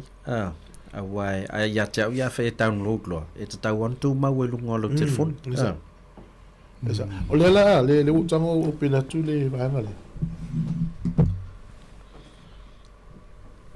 Ia, o nau e whawhonga mai sa mo, o le eSIM le na digicel le Google ia, pe talu Play Store pe te alu i le Google. Ia, o so se mea lapa. Ai te tau wanga e tango e digicel sa moa, o na tele ia digicel. Ia, saudo i lunga, ia lo te vai atu le saudo lunga la vanga le travel app. Ia, e whaifo i la tau. Ia, le fo i le se vanga le eSIM. Ai olo i fo Digicel Pacific. Ia, em whaifo na tango o mele Digicel Pacific i on whaasau wala ia le la tau. Ia, le vaenga em whaio na le link em whaio na ia lue. Digicel Samoa. Ia, ma download ai. Ai, ia te au ia. E le ase se ngor tūlanga le ama le ma tūlanga e tam whai pela la whaino se leni. O lea wā matana whai ngofie me uma. E tau whilana wha masani tātou ele online. Ia mo. Awa o tūlanga whai nā le wā ngā i sā mo. Le no whai tau atua ne taia. E lea wā ngaro whatanga ele Central Bank a Samoa. O na whatai taid whai ngā lako wallet, e-wallet. E tai tutu sa mal mai cash. O mai cash o le wallet e nunga lau telefoni. Ia al vaenga na le lawa whatanga Central Bank na trao la li whai ngatungo payments mai fafu. E alua ngai tonu. Ia masai mata po se mele le mo Samoa. Mane. E o tātou ua ia Samoa e whai whaala me lawe. Whena sau no toi wha mamla mala titia le umane sa whanga ai ngai neu fi avel tupe. E fiel tupe le limiti le aso ave Samoa. Le aso fautuanga vanga. Ia, awao o le mai casha ia e 5 afe New Zealand le aso. Le tupe la ema fai ona e la fo atu mai New Zealand. Anga i pe mfaina la fo le lua afe le sinumera. La fo le lua afe le sinumera. La fo le afe le sinumera. Uma lo lau le meto le aso. Ia a o le wallet fo Samoa. E fo ia la tau limit fo i lele o tupe mfai ona e la fo i le aso. E te tau fo i ona tātou au titilo tūlanga na. Ona o tūlafono Central Bank o te le mamarama pala me leina le whaatanga le la for sfulu afe. A lai loa. O whaalawalawe o tātou. Ia e o saonga na ia isi teim. A le nau ta inga lo te mana o te wawa ai. Mantua o i mo o whono anu uvui. O la ue sa wha i tonu vui lele. Pea isa vai teimi vui lele sa o lo mea nu. O le whailau tusi la nu e tele au ia le tele na whaia upu. Loro ina ngā se i o le telefoni ale al tangata lea whamai. Ia o la numera lea la fo mo mai tu sa whanga. Ia tau whai se i o malo telefoni matai. Al watu ale mai casia. Ia rana vai ia le ua atoa al tātou. E pia whaingo whiana le o le ise tu e tamu whai vui le tau ao mai se le ni ma. Ia e la tu vui le te alu le fono la le o isa utupe. Na lo vili mai whafsoli. To es fu minute a matafon. La fo mai le te le mana o le atoa mta u valea tātou a inga le le. Sa whanga le. O le vavena o le teknolosi le la e. O te loa e fo e ase teimi. Ia e o fo teimi whalablawe. Ia nana whai atua. Ia lau tō whale a watu li e tonga. O lau pasese. Ia na watu sa o atu tonu o lau telefon. Mua maa ia. Ia. Ta ilo ia unua i se lua wa au te ilua. E o a ia i se tūlanga whapena. E mana tuala le watu pulanga la iti le wa o ina teknolosi. E o lana matu tua le watu pulanga le a tātou. Ala ua iloa. Nono inga i le peo nei tau ina i nei whawheng tāmo la tau. Ia lo ingo. E o ilo pete o le temina toi fo i sa mo a mataan melna. E pei whai al mele whai tu fu e temine i astina. Ia. Le tātou te rei loa lau umana tau nuu ia lana whaasoi sa mua te minne. O te leo entry tu fuel tātou se ilas wharai. Ona i ngalo tele tu au tanga tele wa. Olo fa tele velta do fa fonga la pe tele i numero ye tolu ya stemi la mun. Yo fa lo le me si lo i tonu tato ofisa i numero tolu e sa mo e me sa mo. Ya. Me tonu ale ta ul fa. Ya, me. Atupun masingal va uso. O le teimea vili atu ia i le tolu atu fua ia te au. O se aso fia tele le o langa. Awa o le amatala i le avenga leu te amoina. I numera leu te sa fai ma mawhai lo te wau le aso ma le aso. O ofo. La bebe, ma via telefon pour en parler à Ingo Yéné. Faftai. Il faut faire un moment de faut Yoklani, il faut aider. Il faut aller à monsieur fait toi mais à Ingali. Au pénal ben aller il faut y mon community, mais c'est faut le Saul tu Saul il est d'autorité faftai tele là. Ya, ave fol ne yava noe, mole tot faftai tele, le sunga tu fue me se foi me yava. Ya, yava no fo tato mafuta. Ya, me se foi la luanga wenga lo tau tu ai so tato community a i tono Wellington nei. Ya, te lorto tele lava. Ya, o tele fia o e fai la to fia le aso mole aso. O le fai fia o tangata o no le tele o lua tala o lo fa pe ona fa so atu. Ya, fa fia ina foi le malo tu faftai mo lava no. Talo lava ya fa manuele tua a ele lua so fu tua. Mo lo malosi. Ya, wa fo ile fatino no ngadu ngai la nei ya mo fato fo ya lo fa ngala fionga ya famsanga al fato no fo yole al tatu sa mo capital radio ya mo fo so malo se wa fo ile tatu pitola au kilani to mo se sia no tatu fa so ai fo ile aso tofi ya pa ta no manui au kilani ya malo manui ni ya so fa tele lava ya fionga le tele tala ile ne ya o fato no lo tatu ko podi disi sa lu sile nei ya fa forma lo tatu tel fo le wa tala va tai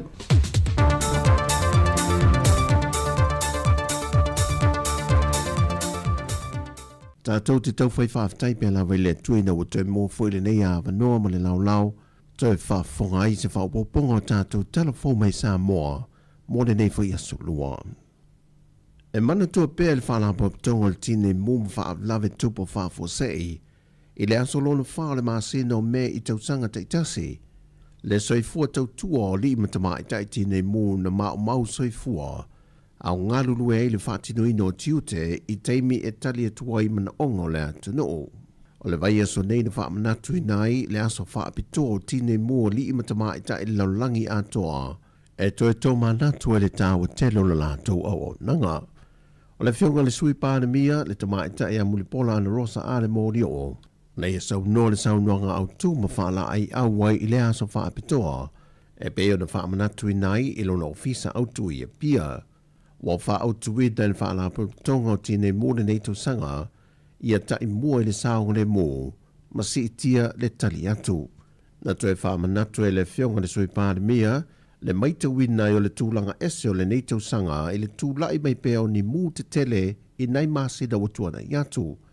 Na wa ai e se tūlanga si itia o le ngā rue whātasi o mtanga luenga le mālo. E le ngata i lea, ai o le tūlanga māua e le whaatinongo le ngā ruenga whainga tā mana matautia, e au noma se whaalongo ti ngā o le au whainga ngā ruenga. Wa mamoli atua le whaaftai ma le whaamālo mai i le mālo, e le matanga ruenga maana whaalapo tongo lo ngā rue whaatasi, e teimi whaapea e mawhati ai le atunu uponi a inga foi, e le tūla i meo se mō, ma lamanti ai le soifua o le atunu. O se teimi rwai aso le nei o le awhailoa e tuele au malanga mai Amerika Samoa e le whionga le taitai o le atunu le whionga le li pāremia. La uli le maale tōpala te Valfosi Schmidt mai e le wha moe o le amanino ai se tadi aloa ia mai le wala au lia o lo tātua tanu una tu inatu mole motu i se sae ana fautasi e lima pito i lunga ma wala au lia moni au whaafia fia na motu i se sae molo tātu tu to tasi le masina fau. Peitai o le iei o le au malanga le nei Samoa, o le wha mautuina ma le si tia pele o tūlanga i tau fiso ta inga wha teknolosi wha o po nei, e pe o na whailua i mō mua tuen matanga luenga le MSET, ai o le whailua inga ma le whionga i anga filito mai mano shem leo, ma le ofisa o le pāre mia ma le kāpeneta, o le soalau pulenga leo ni mata au puta ua, le wha le leie pe o le si tia maulunga o le mautu ma le mawaa, ma ia le lei pe tūlanga o fiso ta inga, e au fie ma fuafuanga ma mau i le whaadele ia tili o tūlanga tau whiso ta inga i le vāo atunu e lua. O le au malanga o lo teita ia me le fionga ia fola sa itu so Repa Fata Thompson whapea foil whaurulungo le ofiso le Kovana Amerika Samoa ia Leonata Samuan Tafa masui o le malo tutuila mamanua whatase ma le konsula o Samoa i Amerika Samoa le fionga Fata Leusa Brian Kaio. Wa whamauti no men whalapo tongo le siusiu manga puna ofa ale natura le atunu whatase masu esu enga sa whaatino e le whalapo tongo whaasao whaavau malo. Wa o atu le tūlanga whaaleanga ino tātou amu i le siusiu manga ato le ngātai whale o Samoa i le 5% o a fianga e a fua mai swinga ma ale o le tau. Ma le whaati nongo nisi o ati nae ele o munmulita ia ta iala e rao o na whaati no ai. O le vaya so neina whaiese o onga e amata mea i nisi o a fio angolo o iaile a fianga tele mo le toe vave on tutoi no le amu i le ia whaaola e toe whaafuisia i le tūlanga le leisai e mo mua. O le wha moe moe ina ia mawhai o na tū whaatu, le sila fia, ma le iloa o i lātou nei. Ina ia mawhai o na tū e tapue, ma whaaola amu i o tātou ngatai whale. Ina ia tū e whaalele iai nei puna oa, ua whaale angaina, o na o whaatinonga i aso o tuanai. Ai mai se suinga ma ale o le tau. O le tau o le toe whaalele o tātou amu mā au, ono le tūlanga whaatupula ia o tātou i a maua, e meisi o le tau fia fio ngaru mālo losi, e oso whaia i o tātou lau ele mano whanga maua le nalo. O le te leo le a fianga wa iai a tātou amu mā au, e pe ona whaatulanga i na ia fio angai fitu, e ave iai le whaamua mua le toi tutoi no le amu. Ia o le mafua anga tonu na wala i ona e se tō whae le Conservation International ma ana pokalame. Ia me se fo i o pā anga e pe ona iai le ofisa o whainga whaiwa. Ia whaapea ma le mtanga luenga o puna o whanatu arma te seo ma. E ngā lue whaatasi na ia mwhai ona whaia ia nei whatinonga. E toi pu e ia puna o anga tai whare. O le aso lulu le vai aso nei amatai le porkalame i ngātai whale o le fio ango whale atiu, whaasolo atua i ainga le tai, ma whale la tai. Wa tufutufatu fo i me whai ngā ruenga i tāna whiaunga le lei, ma le ngā ruenga o le a whaatino, lea o lo whanga solo ia o onga le taimile nei, ia manino lo lātou whaonga ina. Wa toi whaamanatu mai e vaenga o lo ngafa ma whaavelave po mai whaafosei, e awinatu le tātou mō tangasa o le matotua, ia tu maupea ia tu langa pui puia, ma le whae te ona olo o iai pe lava ia le wha mai o le tenki fiva, po le fiva pona aivi to tonu lo tātou o tunu, e le i ave e sea atoa lava e le temile nei. O lo wha mawina le tiliatu o le to tele o nisi o le atunu, mo fsosoani tong tinga mo mia vave, ona ua o atu i tūlanga tinga ina. Ma ua whaamanatu mai ai elemtanga ruenga se fua malolo ina i le atunu. Au tātou la tātou i le tumutumu le whaamanatu ina o lo tātou onus fuma le whātau sanga o le tūto tasi o lo tātou malo Samoa. Ia tautua nā i le saonga le mū. Alo fia ma whaaitete mai ai lantou o lo pisia. Puipuia fo i lantou o lo iaia a fianga. E meise i lamta inga o lo tuina tupea. E na ia whaamamata whaamaota malawa. O loo tautu fue pe lava le namu, ma fe ave ia fa awawe pe lava ia siama. O talafowia, fa manui atu le tuai fo whango la fea ngai molo tātua tanu le ne aso. Fa soi fuia.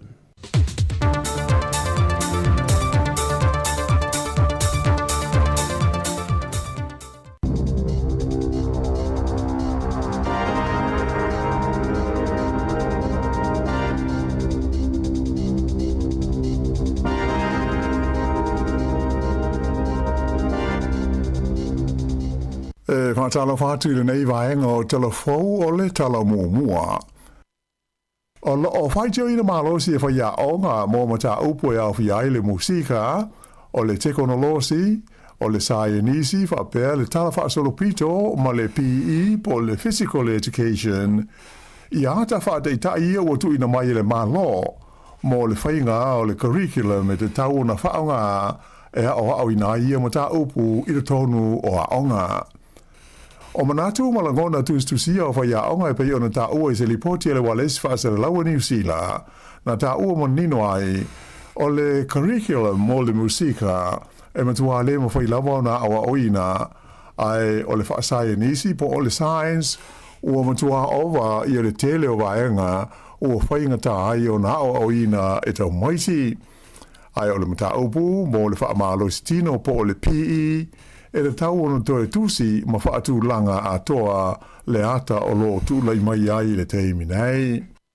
Wha mawhaina e whaia onga pe whainga tā ma tele lave o le tu whaata si o siwa ma waenga e pei o le drama ma le arts i le curriculum.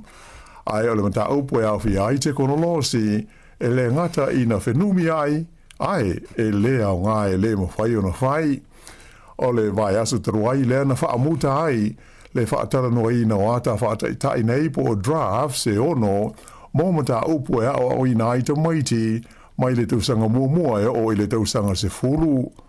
O ia ata whaata i tai e pei o na whaatulanga i na mai le matanga luenga wa onga e le manino ona o le tele o le mau whaamtalanga e tusa o le whainga e le tau i whaia onga ona whaatino ai le awa o i na o te maiti mai le teimi e ulu whalea i a onga laiti ma wha solo tu ai lawa se i o i le lua te usanga mua o a onga maururunga po le secondary school level.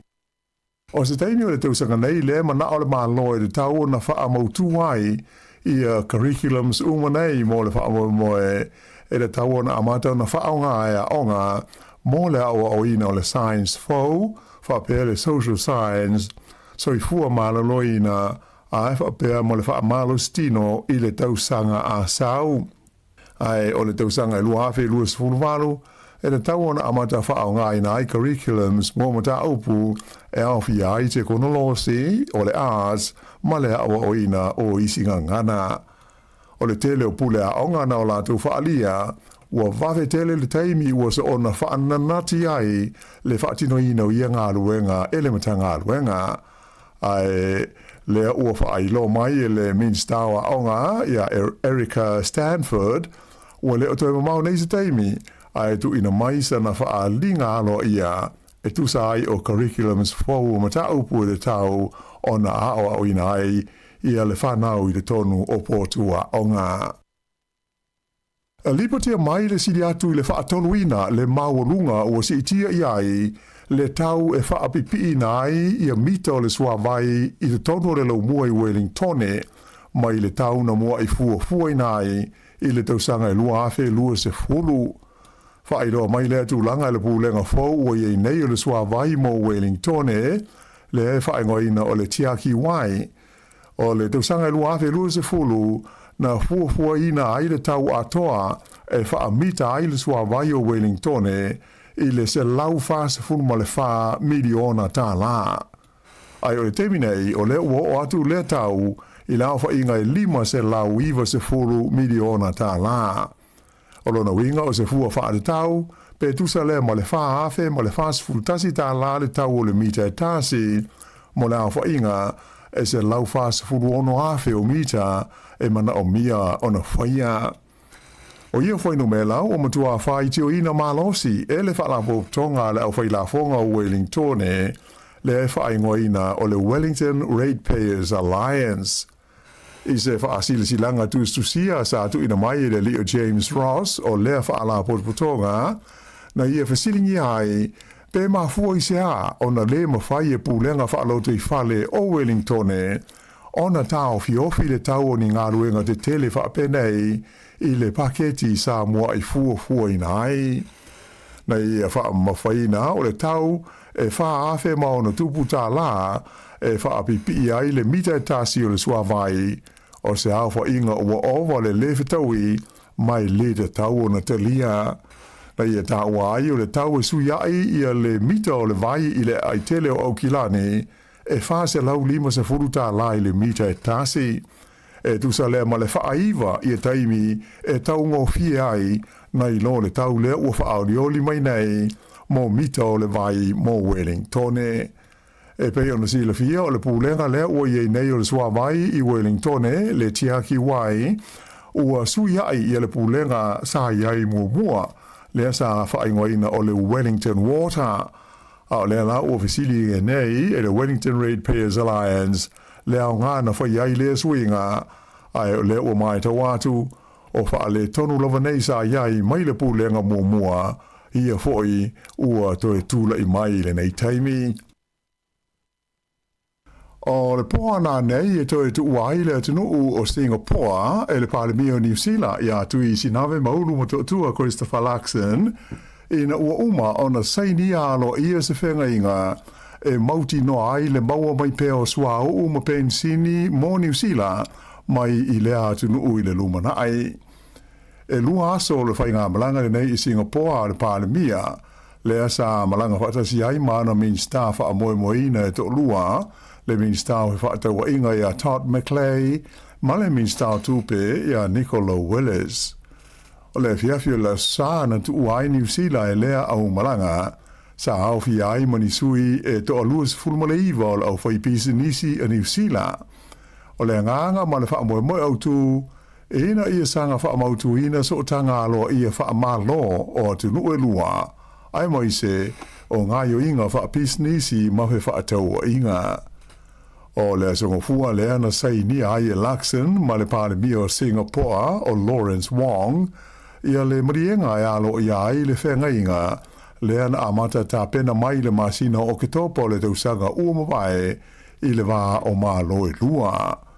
O lea whenga inga e maua mai ai e New Zealand le swau uma le pensini mai Singapore ai maua atu ai e Singapore ia o loa tau whaatoanga a toa matau mawhanga si mai New Zealand hei.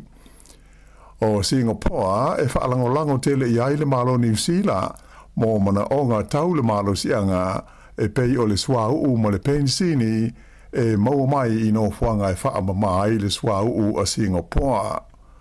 O le tau e whaataua inga I le wāo tunu e lua se furu ma le tasi piliona tā lai le tausanga mai e lona lua I a Singapore I a tunu I whafo o pito I mamafa ma tele I ai Universia le malo o New Zealand. E tele tu a inga o loa o fia I whaataua inga I le wā o New Zealand ma Singapore I le teimi nei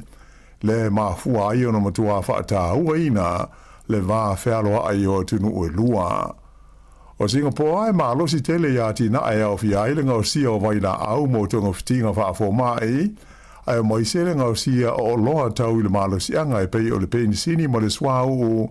ai whape ai fo I mo masini whaate kono losi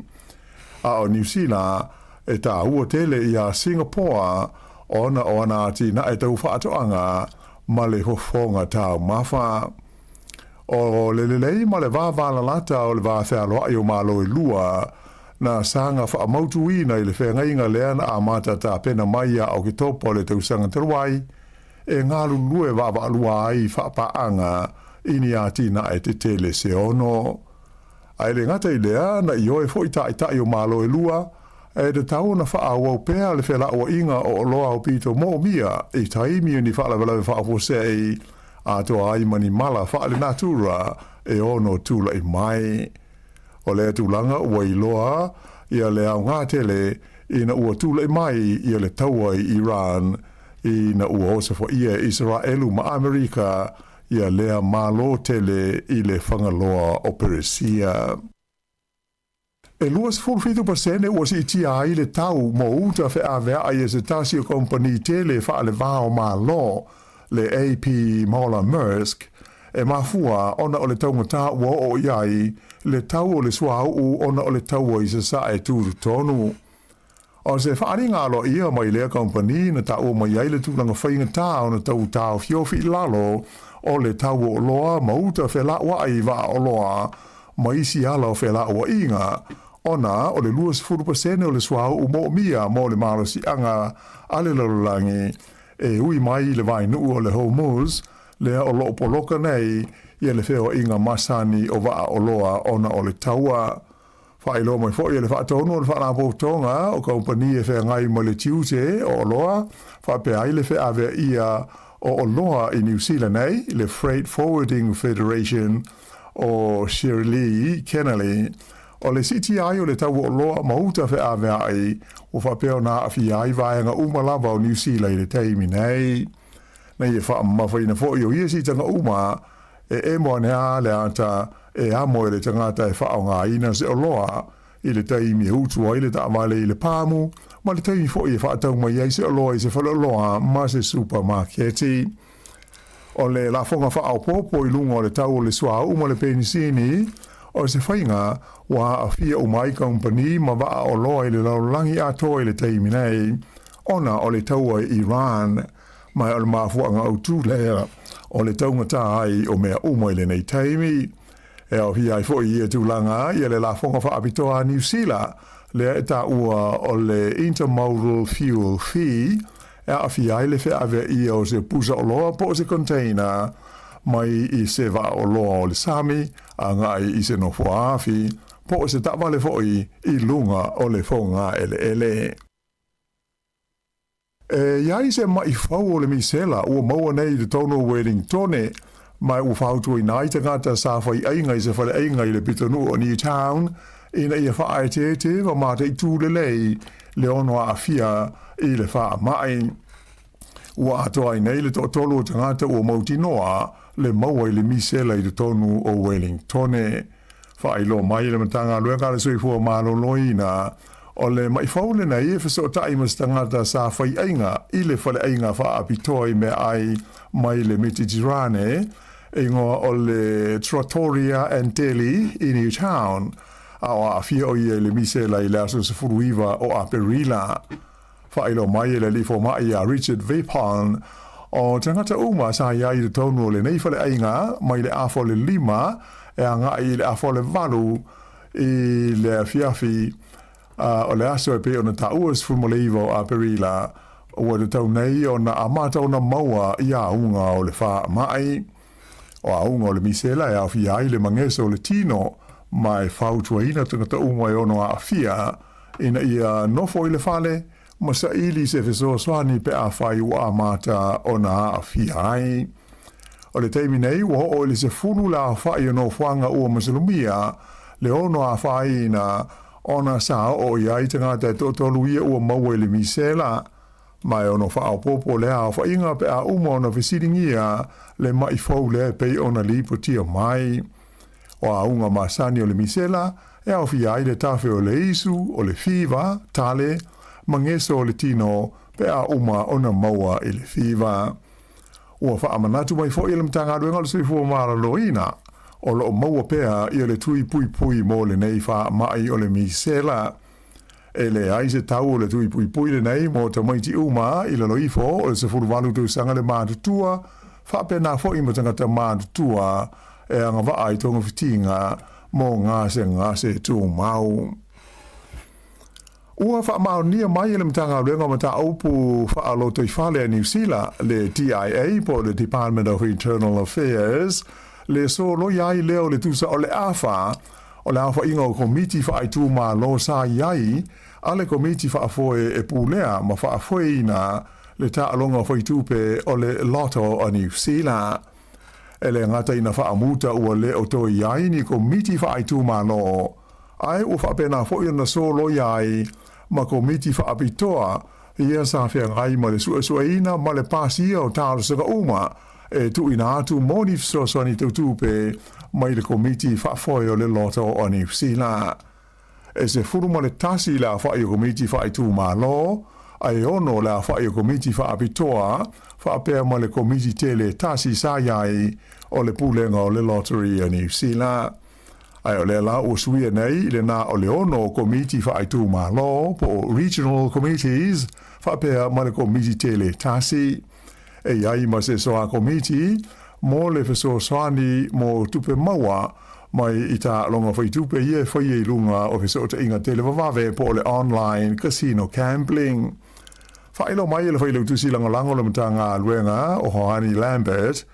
o suinga ua whai nei ina ia whaafwhainga o whiai ngā luenga whai le komiti whaafoe mai a mata ona whaamamalu i le aso mua o Iulai. Sa ia whaamawhaina o ia suinga e lea a whiai la whai o ngā tupe e mawhai ona wha matu ina mai I fesoasoani le loto a New Zealand, e le sui ai foi maaya inga, matu unga masani e taro sanga ina ai ia fesoasoani, o le a wha awopea ona lima, o le a wha awopea, ona lima ta ita ina, le wha soasoa ina o se leni mai le komiti wha foi le loto a New Zealand, e le tu la fono e pu le aita longa foi tupe, le Gambling Act, o le tausanga I lua afe ma le tolu. Ua wha mawai mai lona tau whinga le li isa te te fono o le wha tonga e pu lea marketi o me tau tupe le Financial Markets Authority ona ua I loa I se suenga e polokiki ma wha ai tu au ona manatu ma ona langa ona wha lia. O ia leo le li ingo ia Craig Staubo ua wha mawai ina ua uma se suenga na whaia wha mautui nai le tala whea ngai o ni ana wha amtalanga mani o na manatu wha alia ma le tūlanga tūtu atasi le tau ona iai ia le wha aululunga o le wha lapo tonga le nei o le Financial Markets Authority. O le suenga le nei sa whaia le mta upu e pei o na fiai le nei le sa whea ngai ma le tamaita ilo ia sinia ia Wendy Aldred o le KC. Whaalia mai le Minister of Business ma le aia de tau o tangata whaatau o Cameron Brewer ia lona talia halo ia leo le whaamawainga le li te teifono mai lona tau whinga. O ni manatu tustusia ato ai mani saunuanga a le li nei a Craig Staubo e wha de tau I le tulafono tau whaofi le Treaty Principles Bill na I loa I le suenga sa ia matua vi ai le whainga malo ai matua whai tio I le tua ngai. O se ngai o inga ua soli ai tu langa alo ia,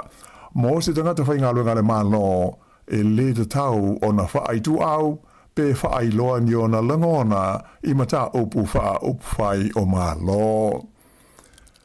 Mai le Pasifika, o whai unga le tu mau o whai lo mai o le whainga palo te tele le motu o niwe, watangi ai, o le to tele lava foi pule sa iai le parlemene le o fa ape o le tunu na toe manuia mai I o lato I tu malo. O le sa na te nei taimi New Zealand a le sto na I le ani we sa fa iai ia le palo te tele I le nei tausanga a lea tu motu le Pasifika. E to afas fulfala fa I sui tau wā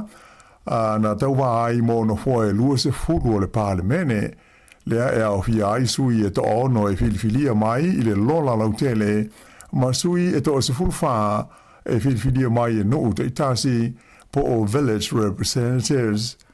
O se ripoti e le PMN na ta o mo iai le to e tula I mai o le li palemia o lo iai, pesa iai o Dalton Takilangi, mai I lona I tu malo o alo fi saute.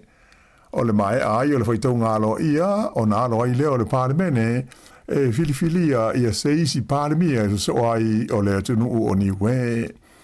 E pe ona sila fia o le motu o niwe o se tasi o tu motu o le Pasifika e pulea e la tau lava o la tau malo I lalo o le wha malumalunga a le malo o New Zealand.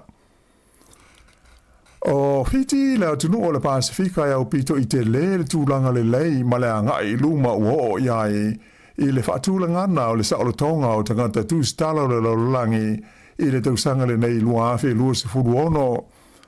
O le whaatūlangana o tunuu o malo si ai maamana ia le lei,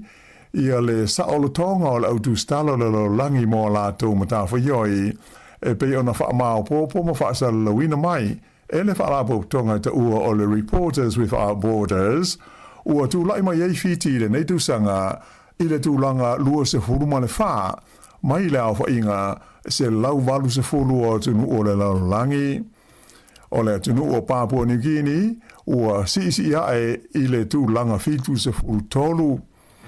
Ai o Samoa lea sa au pito te le pa u I lalo, le ua tūla I mai nei I nei tūsanga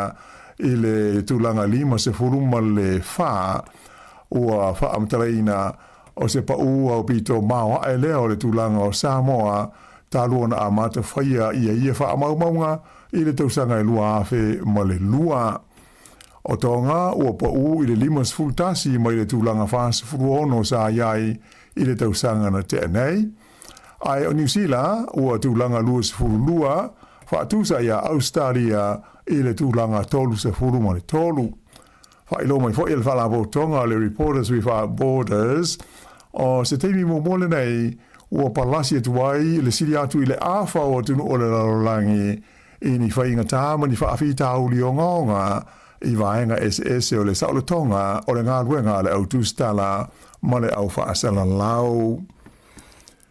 Ua maua le tino maliu o stangata i sa ilinga sa whaia mo le lii e ngo ia Nathan Green le ana lei loa mai i le nu o motueka i le masina o Aperila. E tari tonu leo o le tino maliu le o maua o le tino maliu o le neia lii o Green pe tai o lo whaangasalo pea le i uma i ngā ruenga masani e wha mautu inai le tangata ua maliu.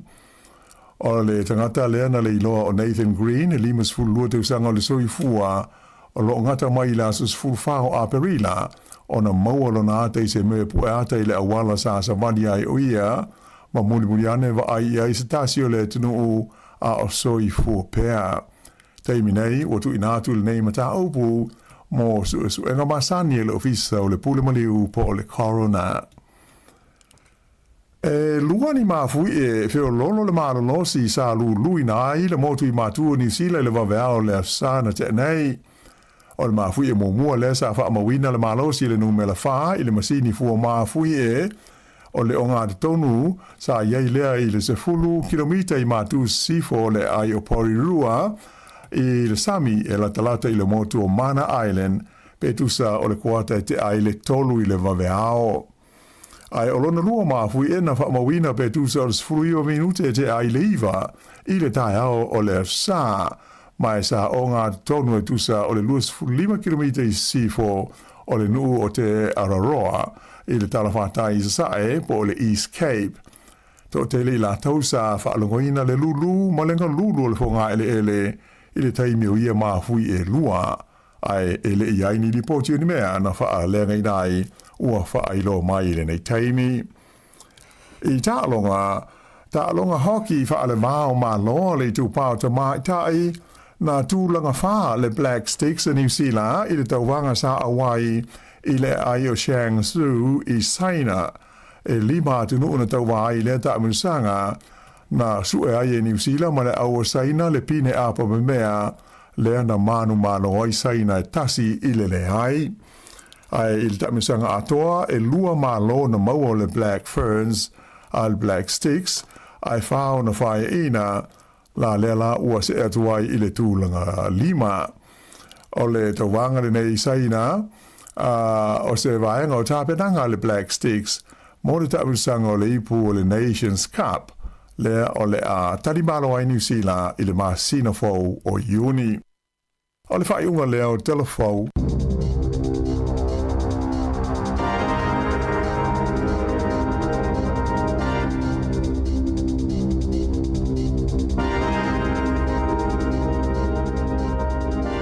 Charles fululu ile uline ona toe fafonga le tatu telefon tala mai Samoa le ua tele afreiva te 2 minute na tale ole tula sfulu e le tatu klama sane se fuma loloina ye ile tula sfulu tau nei ya moni le tasi malo lava ya le ua tu va tu ya le fiona le tele fo fo funcionai ya mai el tata no pupu le tau ya malo lava de tunu fa malu le yaso li poti l'official vai tau e lang le tau nei mataiao mana ya na matale na to sauna winga o le timu ile aso tofias farile manastona ya e foi ta pedanga la sautina ya o ta pena la sautina ya ole ua mai foi tatu telefon ole ua mo foi ni si fa ma ile o le misela i tai stasio fa inga tai Wellington ya tai tuana mata to wa ile me ole bisi la sautina ya la ma ini se rainga ya moli le ya te ma fai tu pui ona e mai foi ta telefon ona ya no ya tu pui o fa ma ya sa le ya ole pe famila tu ale ma le ya ole to tele ani si le fa long fa fo mai ola to le fa ngo tui ai fo umman fa ola to tui ya tu pui ole nga tol fulu e la to fa fo e la to tong tupe ya tu o isi ma o le repela ma le mami ya o tu ya fia i ma le misela ya e a nga tele ya le si va nga vole le apina le atali ma la final pepe ole ai e ya na i fa mo nga na to no mo mi alfa o mo tu ye o tau sanga le ma na tau ia e muli ta ia o pisi il tina titi ia va ia ne ia na fa na u fa umali tu ni mo ana ia ia ole na fa ilo tu va so dente ne ole sole a matai le career expo le fa ile te ra bra rina nei a matala nei a foliva tau la foltonu ia oi lava ia vanoa fi alu asi na mata il tele o nanga lau fa tu langa tu ia mana ia a fi ai mata ma e me tau na le lopo ia o se o nanga e mauai a saunga luenga fa sau kos mo ia ona eu vil fa nau ai se fa nau po se tali ele o toia onga ia e mana ia foi o ta fa mata mana ia fa mana tu na mo fa nau na o le o a me se foi nei fa nau foi lo fa malolo me ngal wenga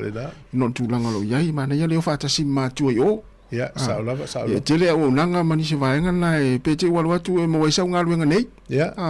ia po sa ko se te fia ia na le tele e te a onga i wa lo lu mana ia na pe mo ia lau a o na mata no vom sile la ilvason tene ia tele no tu foi ile o nanga le IRD ia ai ni fa fasili fa tau la vai me tau la fonga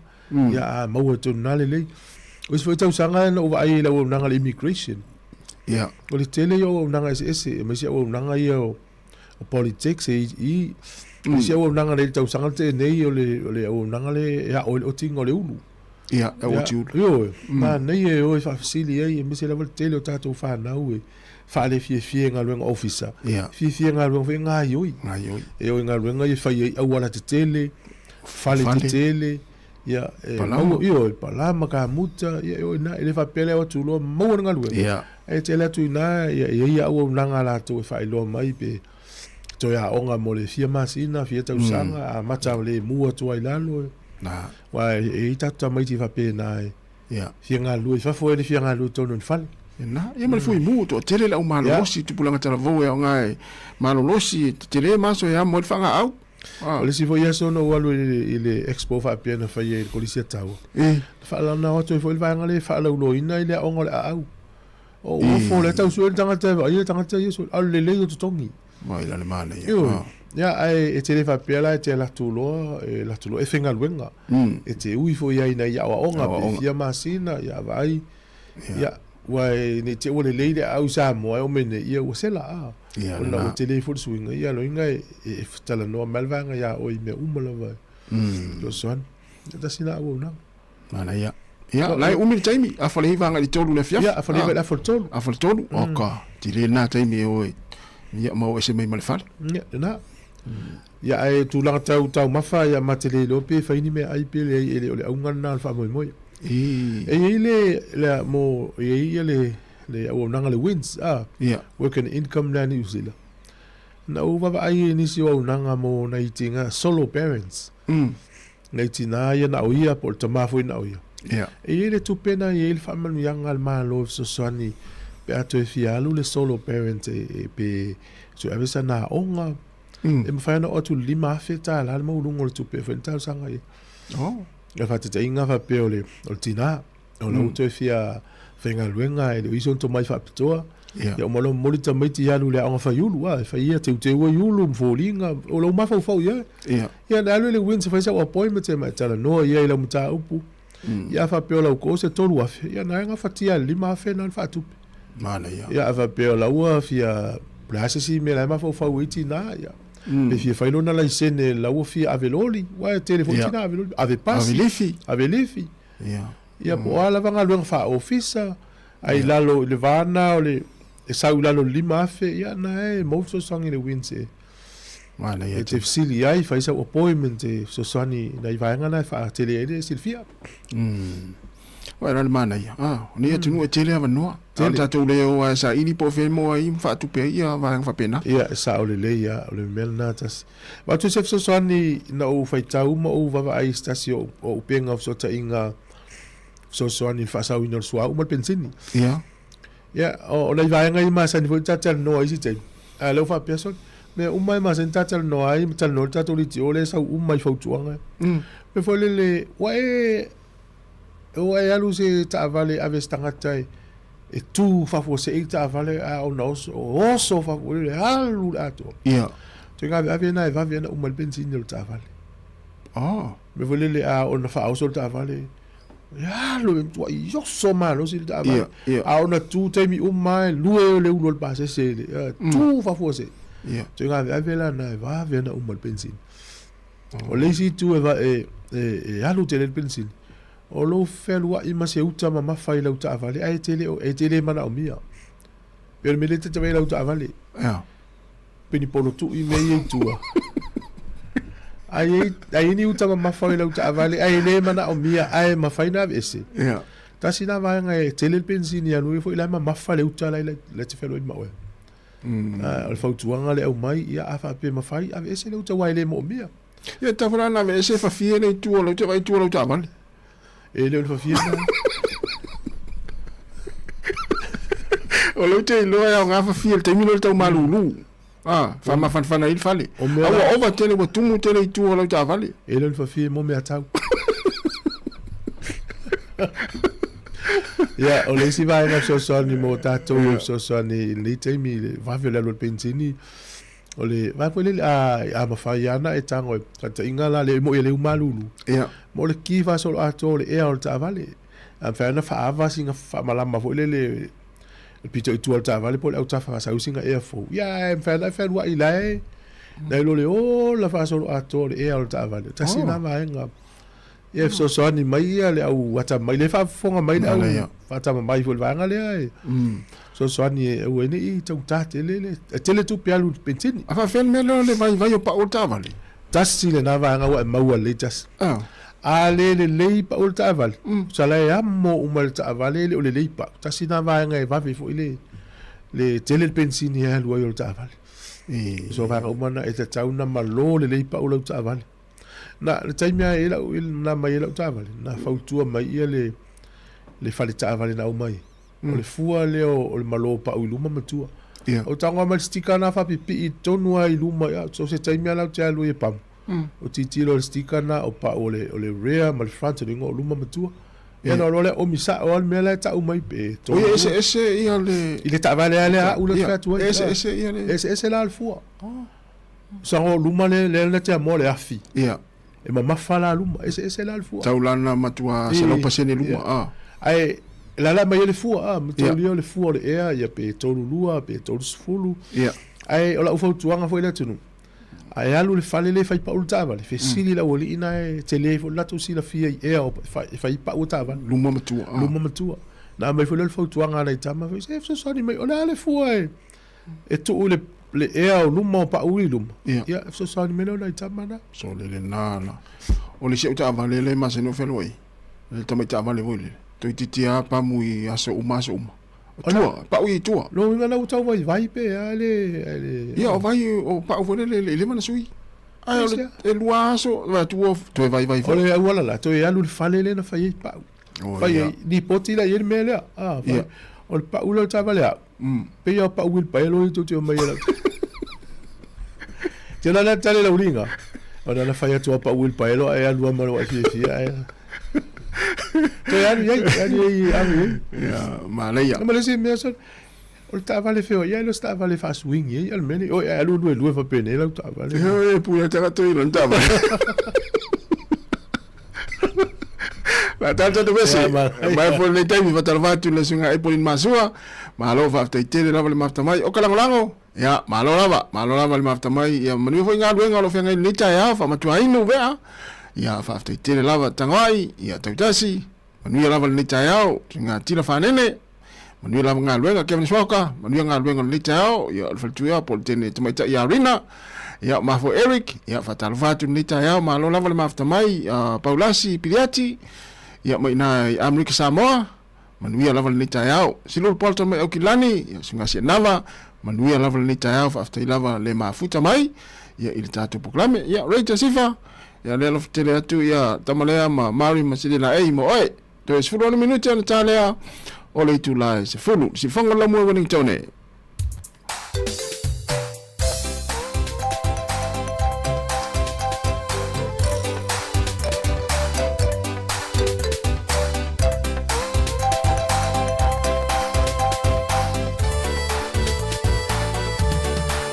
Walongo lena ya te, walongo fo ilena ya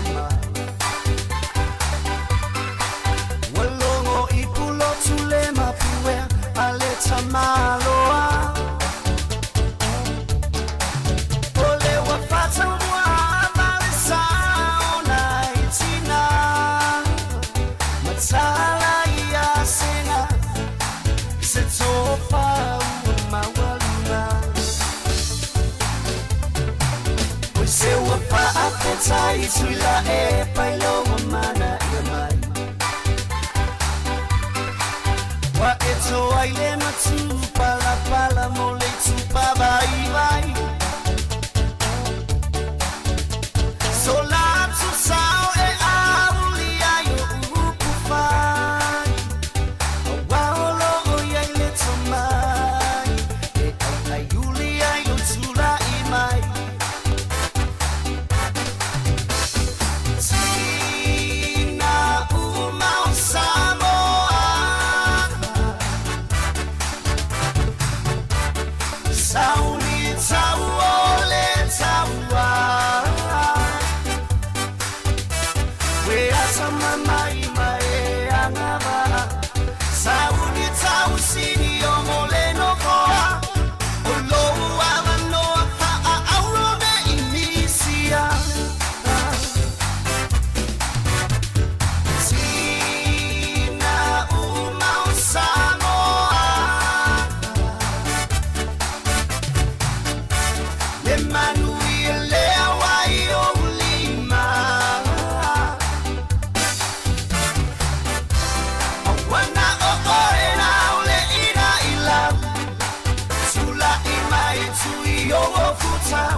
So asau awana oorena ole ina ila sula imai tui owo futa umanuia na moa so asau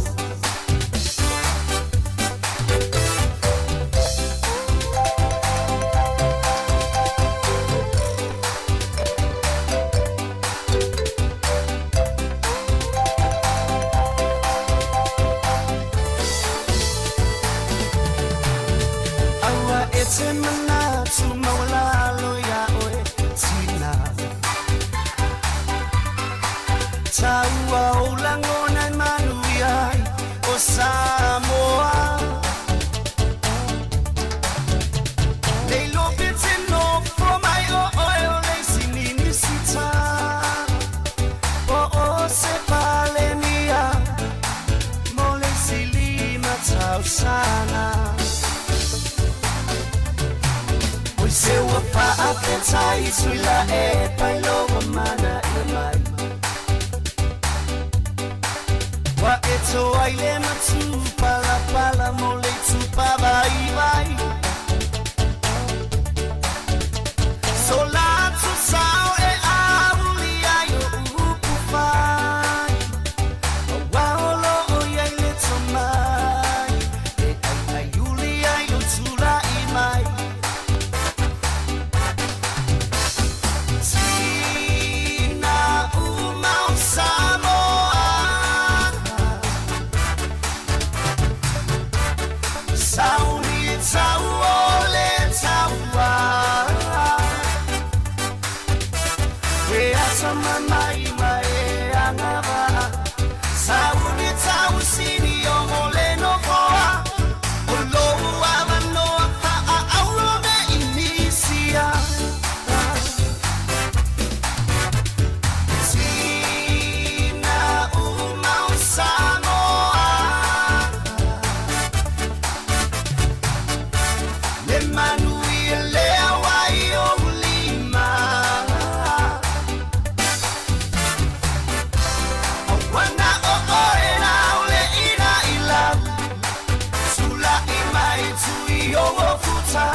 So asau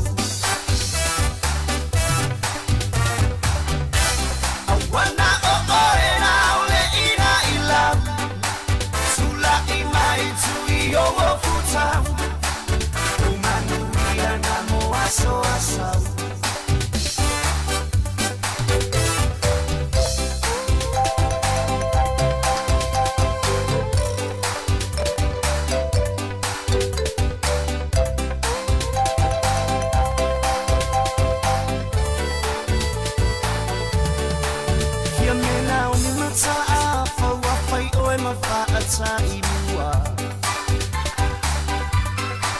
Paleni tina toilu pe wa ave ma fa tua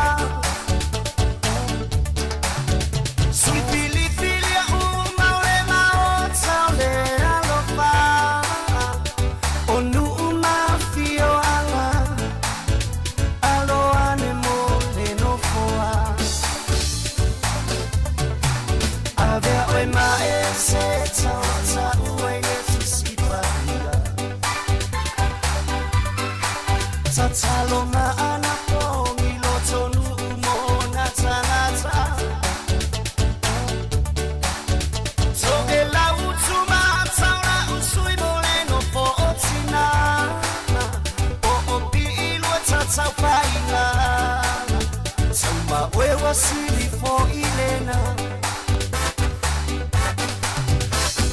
Tina Umau Samoa. Sauni Tauole Taua. We are some mai angava.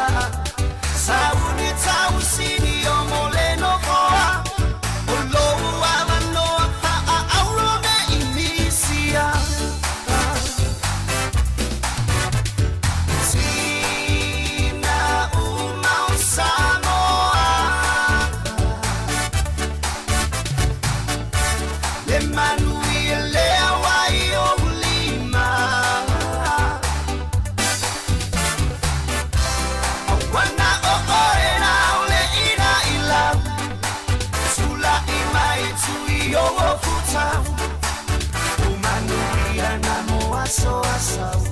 Sila lang wala si am lepesen la no fortina le pare mele ina o te valu minuto na tale o se folu. E le tato programa le so fu maloloina pe na failota sine le folu. Ta o tele na programa nei. E pe le la langi lo tato nei to folta te malono te mai o mana o ina. E pe fo na fo mai. E o engineer o palama o kamut o so tusi ese uma ya eu fui na fafenga ngalo fenga imsau ngalo tu taia le foi la yel por kala mene so foi malo ne fa so mai mo tato lo foi tu lo ye ya ma ne lo fa so ma ni si o matu lo o fa isa valinga ile langi le yo le tau lo yai na la ngona la to le ma nei o le savali ya wa o le nei atu no fale lo ya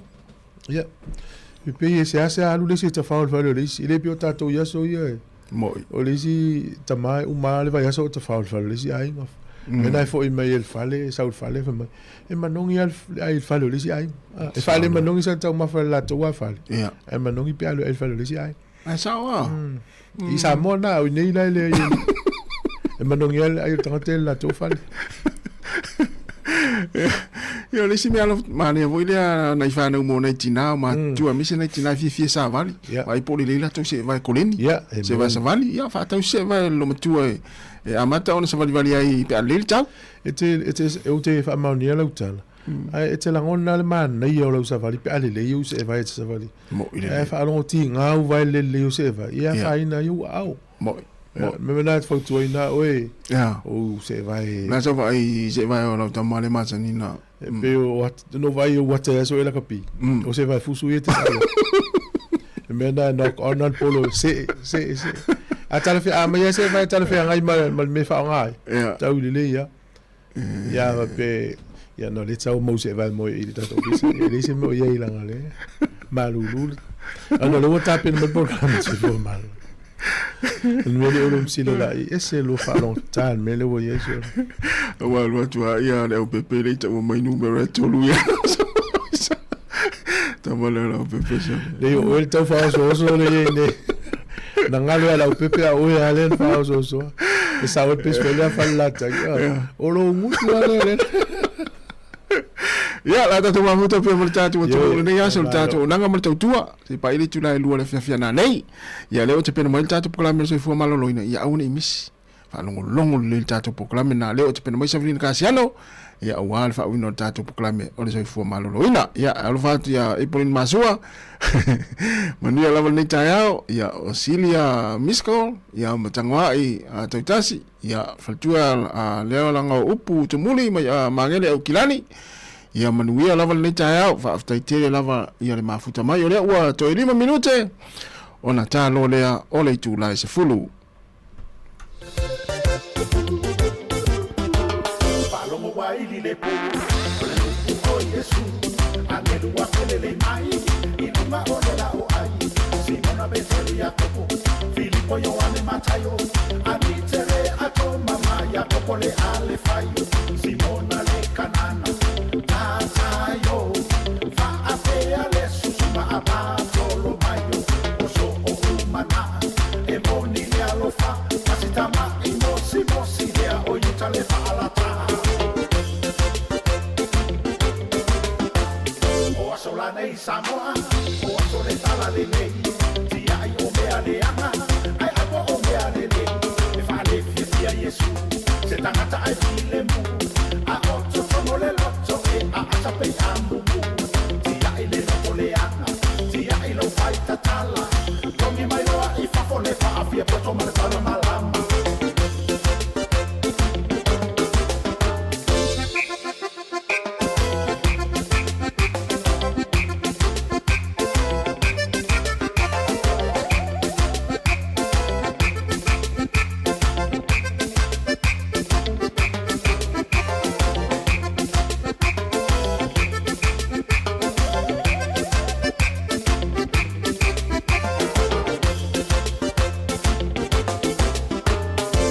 Tutui patua, ele fainga na maale atua, satani e ana meana, tutupua ni samatala, awa ete au ina lapisi, mali ayo mai o tufiti, ai tufile upone ola sua ayo bibi ma o toto, awa ete whakai paie, leile ai kose oe, lele na malo mai pili mai no o, no futu ai ai Yesu.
Yesu, se tangata ai file mu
Ia e fifia lava e toi whaatalo whaatulu nei tae au i le mamalo lau whaafonga.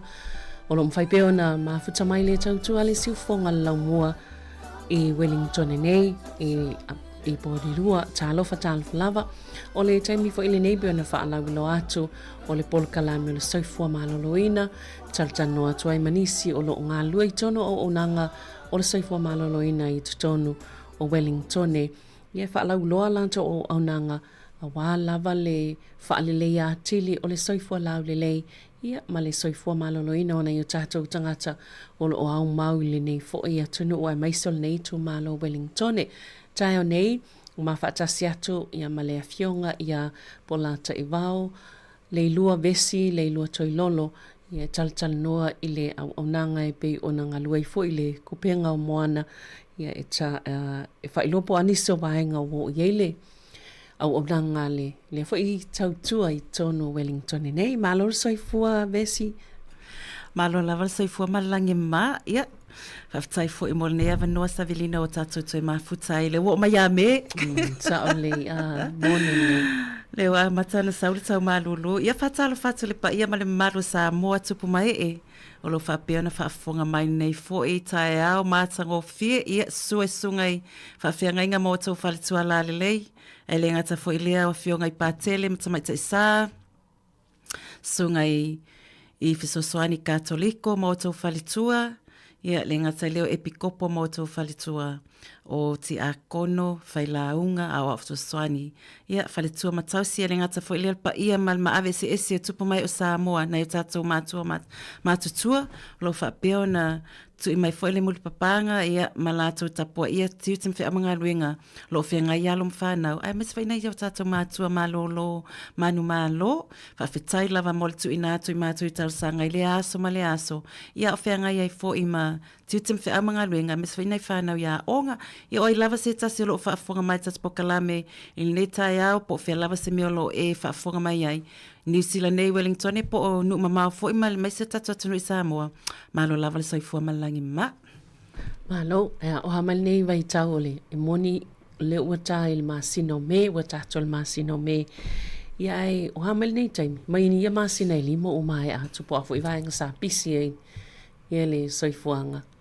Ia le tua Sevelina, ia whawhetau tau o mai a me whapea, ia ta whea atu longa ma. Ia, sa o lili. O stress ale, e se tele fo ele stress o le taimi o longa ma ti munga. Ia le ngata fo eleo o whaalave sa whianga iai tono a inga o maliu, whai poiponga, ia o whaamavaenga, o e tu ua ma e o atu, ia vi ia le atu ale nei lava ua. O tau nu o mai manuia nei fo e masina o me, ia o me whapea nisi o le masina o whaamoemoenga leik. Oh, ia mana, ia la. Se tatu wawa ai atu ala. O me e pe o le upo mei, mei atonu e ini me tupu may happen or may not happen, but we wish for the best. Ia lo manuia lava ia le kupenga moana, telefo ia mātou whamuemuenga matapen penanga ia awa fo nei tausanga ia o le wa mataina isi o whaeguina isi whamuemuenga ia ai o le winga leo nei pokalami o mai tātou te whituwha ai ma whaelo atu fo i mātou tautua o lo ma whaiona tu ina atu a wale pa ia male malo le tunu. Nā le taimi lea na timunga malolonga i le na whaina to o nanga e mai se fo i le no whanga le sato iai. O mātou i loa hat. O le vaenga le pakai, le ia le mātou whale. Tu sei lunga o le river bank, le tua oi ma le vaenga le masana whai, le maketi mai sa o ngā voile sa mai oi le countdown. A olan ti munga e lolo vai a toa ia ka pakai ngā ma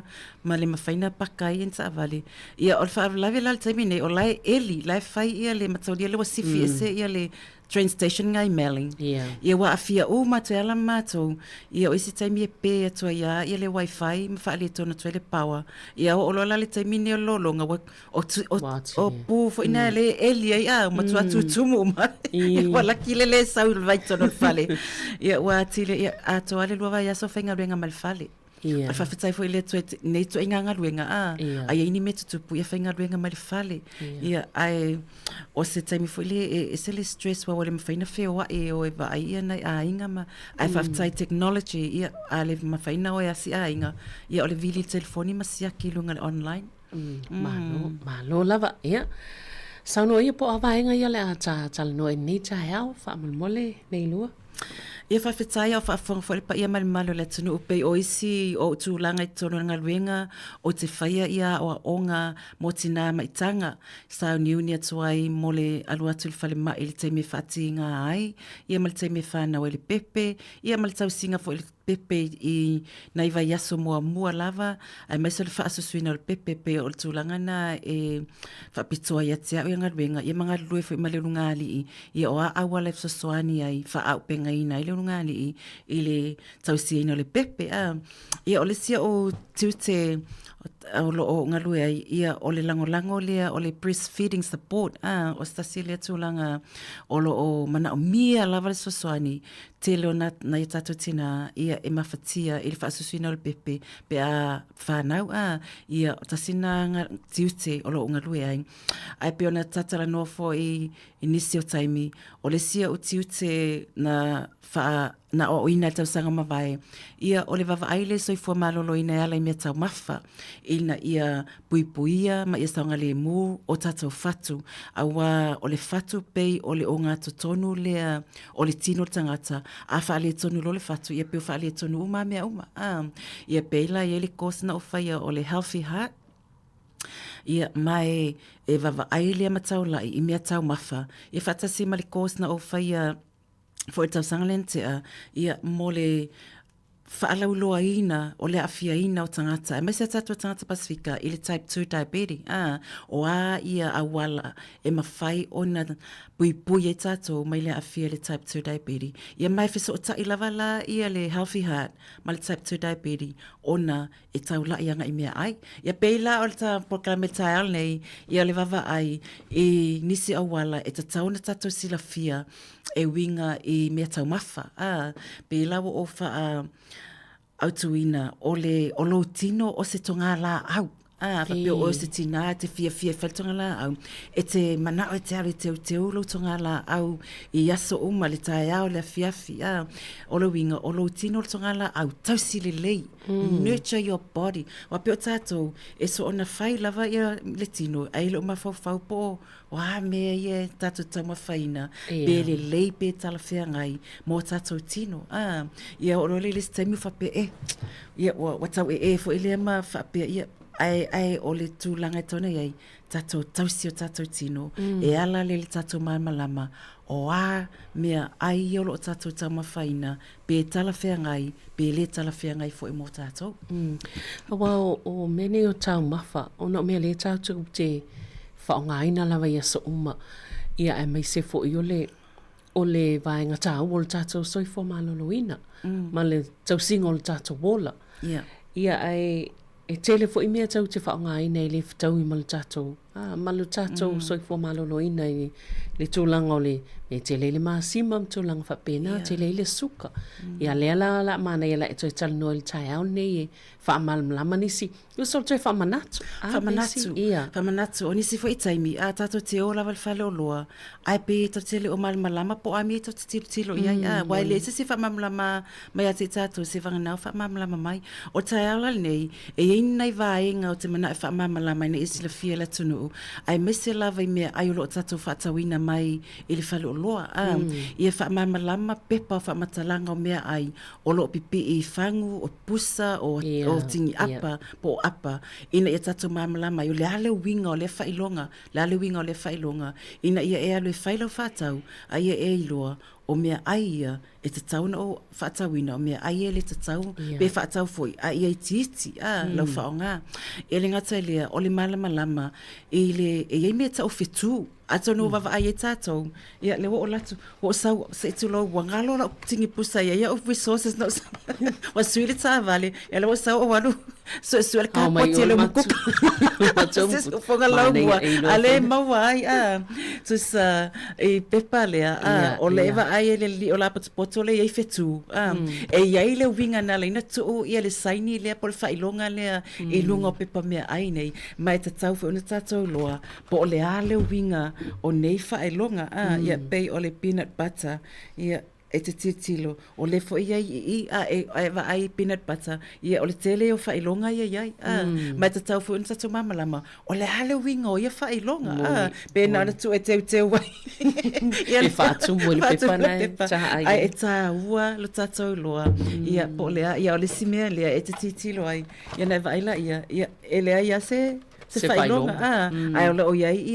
ia ingoa I o lo tusi ai, ia mai 99% sugar free, ia na te tirola ia mai vava ai foi au tafa I o lo ia whamatalanga le National Nutrition Information Panel, o mea uma ia, e esa le tāua, I le tātou whaitau, ma le tātou māmalama ai, ina ia e alo e whailau whātau, a le te māmalama po le ale wingo ia whamatalanga, e whesosoani ia tātou, ia o le sivaenga, o le vava ai foi lea ia mea ta o le best before date ia tātou e a foi nei e alua tua lai I le super value le pa mai foi ngai le discount mai mea alua tua mai hui le te tā lai a whatau ia e te tau na e te tiro whapea o le ale asoe e umai le lei ma le ao ngā ia wai lua ia date e masani na ai o mea whera vai, ngas nei tamai ingoa la vai tau leiloa. E te whiwe sui. E tau leiloa, ma o mea whapena, ia e te tau na tātou silsilai, o le ale se senga o le best before, ma le use by date, wai lua aso, o le aso e umai lei, e rau tango whasamoa. Ia, mana. Ato nei se whasamoa, o le aso e umai lei o se mea ai po se mea lea, ia ma le aso e te tau o ne whaao ngā ai, so le singa ngā o le best before and use by dates ia o le simea ia o le tātou malama I le ingredient list awa o mea ai pe o mea ai ia pe o le peanut butter o le sa wai le lisio o mea la e whai ia le peanut butter. Ia, Po le ia. alava, po le noodle, po le apasupo, o a ia, pepa mea ai e tato te whaatau, pepa biscuit, e te tauna tato whaitau, ile ingredients. Po a ia mea ia whai, e mea ai e tato te whai, le tato te whaatau ina. Ia pei o le au ngālina, le ngata lea, o le tato mamalama i le mea ta o le Nutrition Information Panel, ia o ila.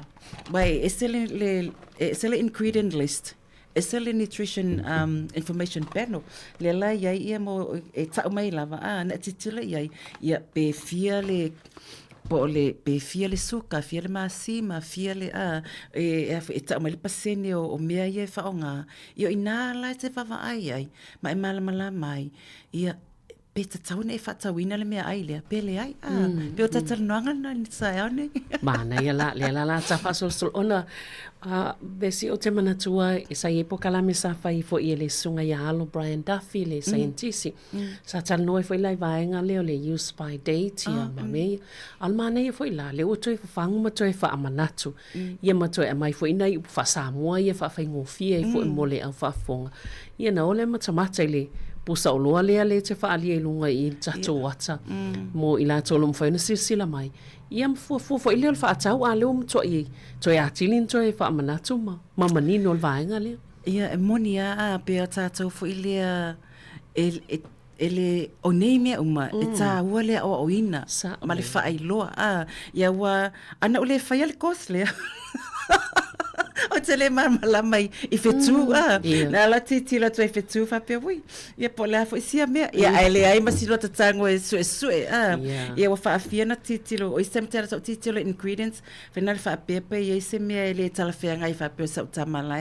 ele ta tauna aile mea ele pinati po wha mua pas me whapea na ia na tango le whaitau ia al te lau taimi ele ia masa whaitau e o fo ele mea na le information panel le nutrition information panel ta te le lo po le ale winga ana le whaia nei kos whapea sole o le tasi le vaenga le na whaale tonu tino neo tatou whanau mea ai.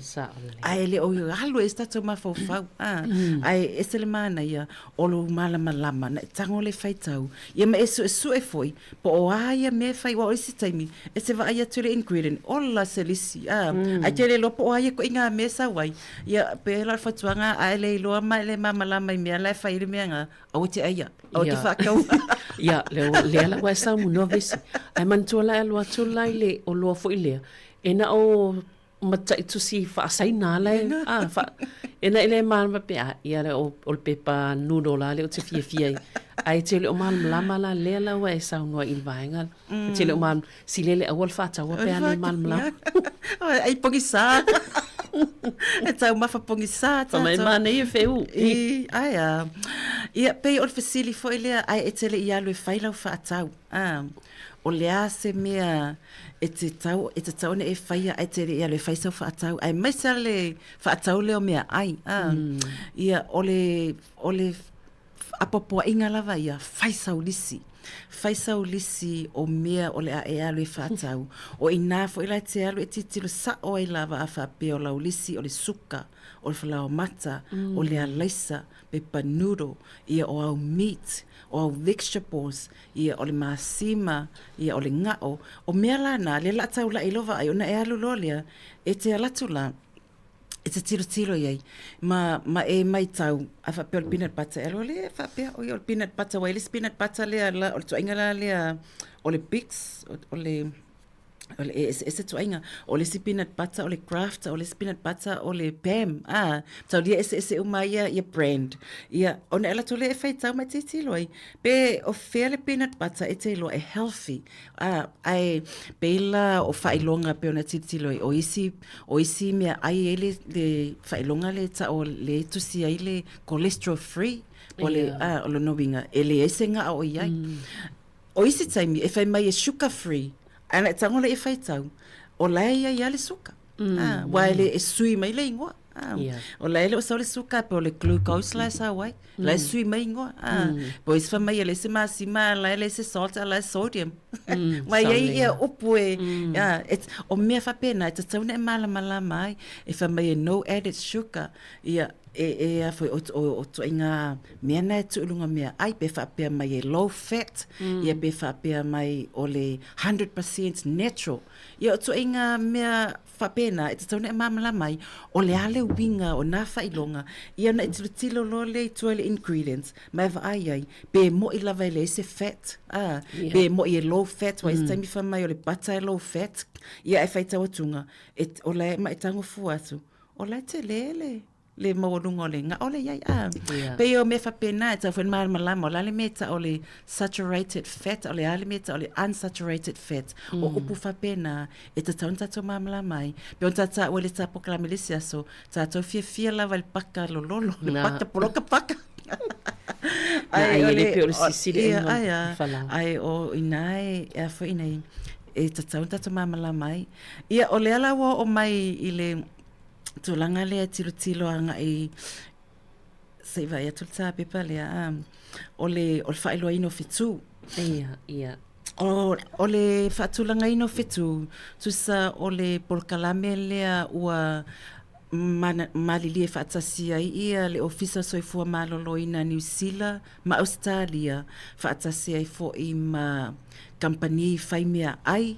ia male mai lato e va ia tangata fatau lato te elo company umai faia ai e volunteer ai e au ngale le va ai ina elo ai po ame ai la o le fainga la fetu to say e amata mai e lima fetu e tatauna maua ele a lima fetu lo na winga o le me ai le leina o le Nescafe hazelnut coffee le engali kasi engali kasi na le tasi fitu usa le lima fitu I engali tasi le olo na winga e ta mai e mawa lalo le nutrition a fayo e fie te inu le coffee le na le tasi lo na winga na te tilo lola ia se ame le nga kasi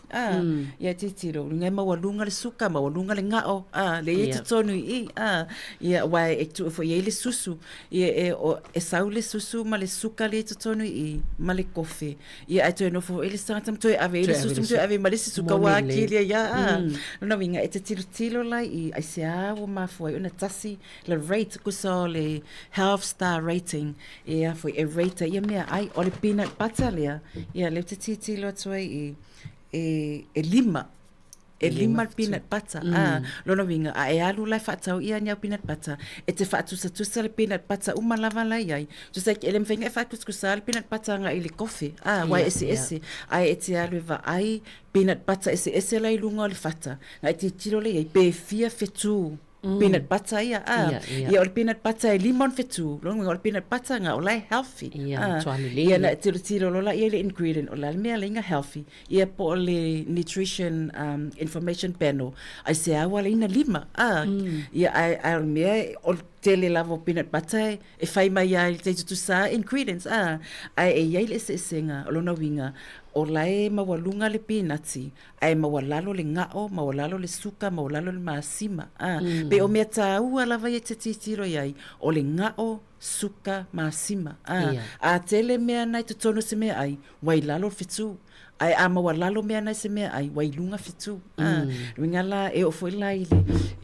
le coffee wai e foi ese uma lava ia brand o coffee fapia ia na ele titilo o fea le coffee e la titilo lona fitu a fele coffee ma walunga no fitu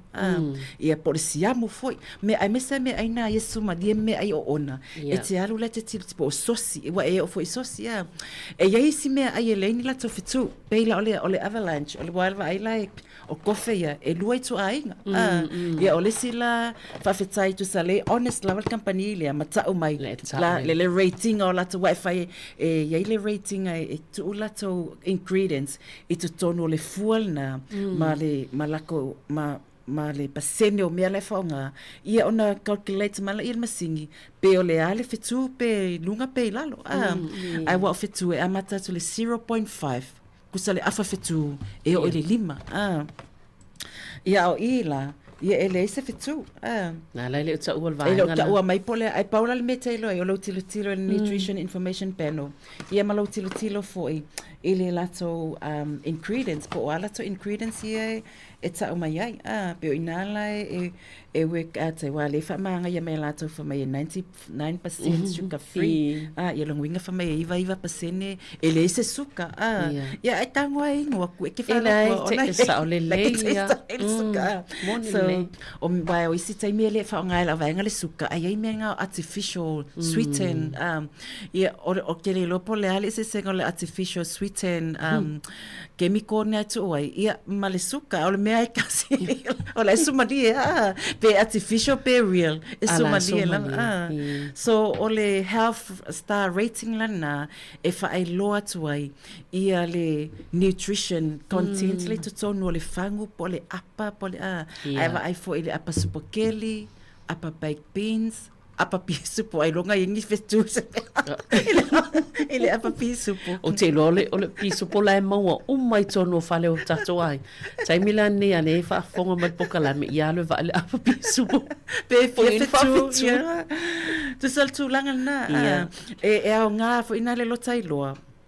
ona ta titilo la ia mawhai la ta whirwhiringa po o a mea ai e tatau na whātau a o a mea ai e le tatau na whātau e iai mea ai e le aini whetu peila o vegetables ma fruits o vegetable ma fruits e 5 stars o malvaenga na pe iai se star pe le ai vegetables and fruits they are 5 stars o nuts fo ia te latu fatu te leo fatu. Se vanga nawa ave wa falai le ngao, ma ave le ma sima ma le suka ma mix ma fasuma di ona yailo tu langa lea wa fafetu pe toru pe fafetu ai o natural o mea ai lava natural lava ia e le se suka fa popo le se ma sima le se ngao e tataua ona 5 fetu. Manei. Se i tastabe se i am tato e fo i mai le fa wal vaenga lea vesi fa taira va malo mana i tēnei fa amtalanga i o fa ngoti yei.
E le aia se fai ngā mea e asa ma se lape.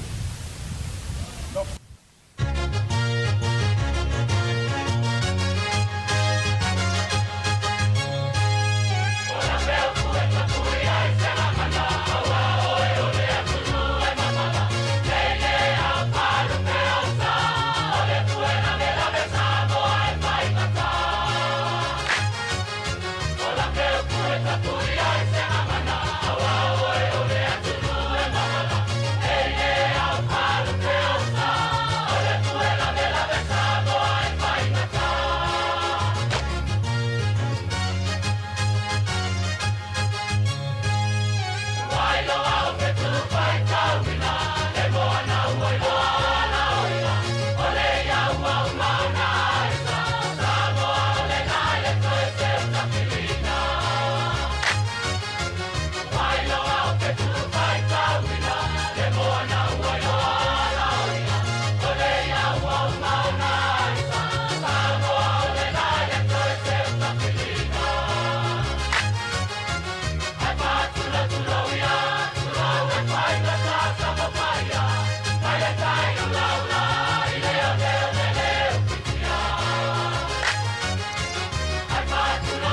Pela wano to whafonga mai nei vai ngol tai au lo taltano atu ma le fionga ia po la tai vau.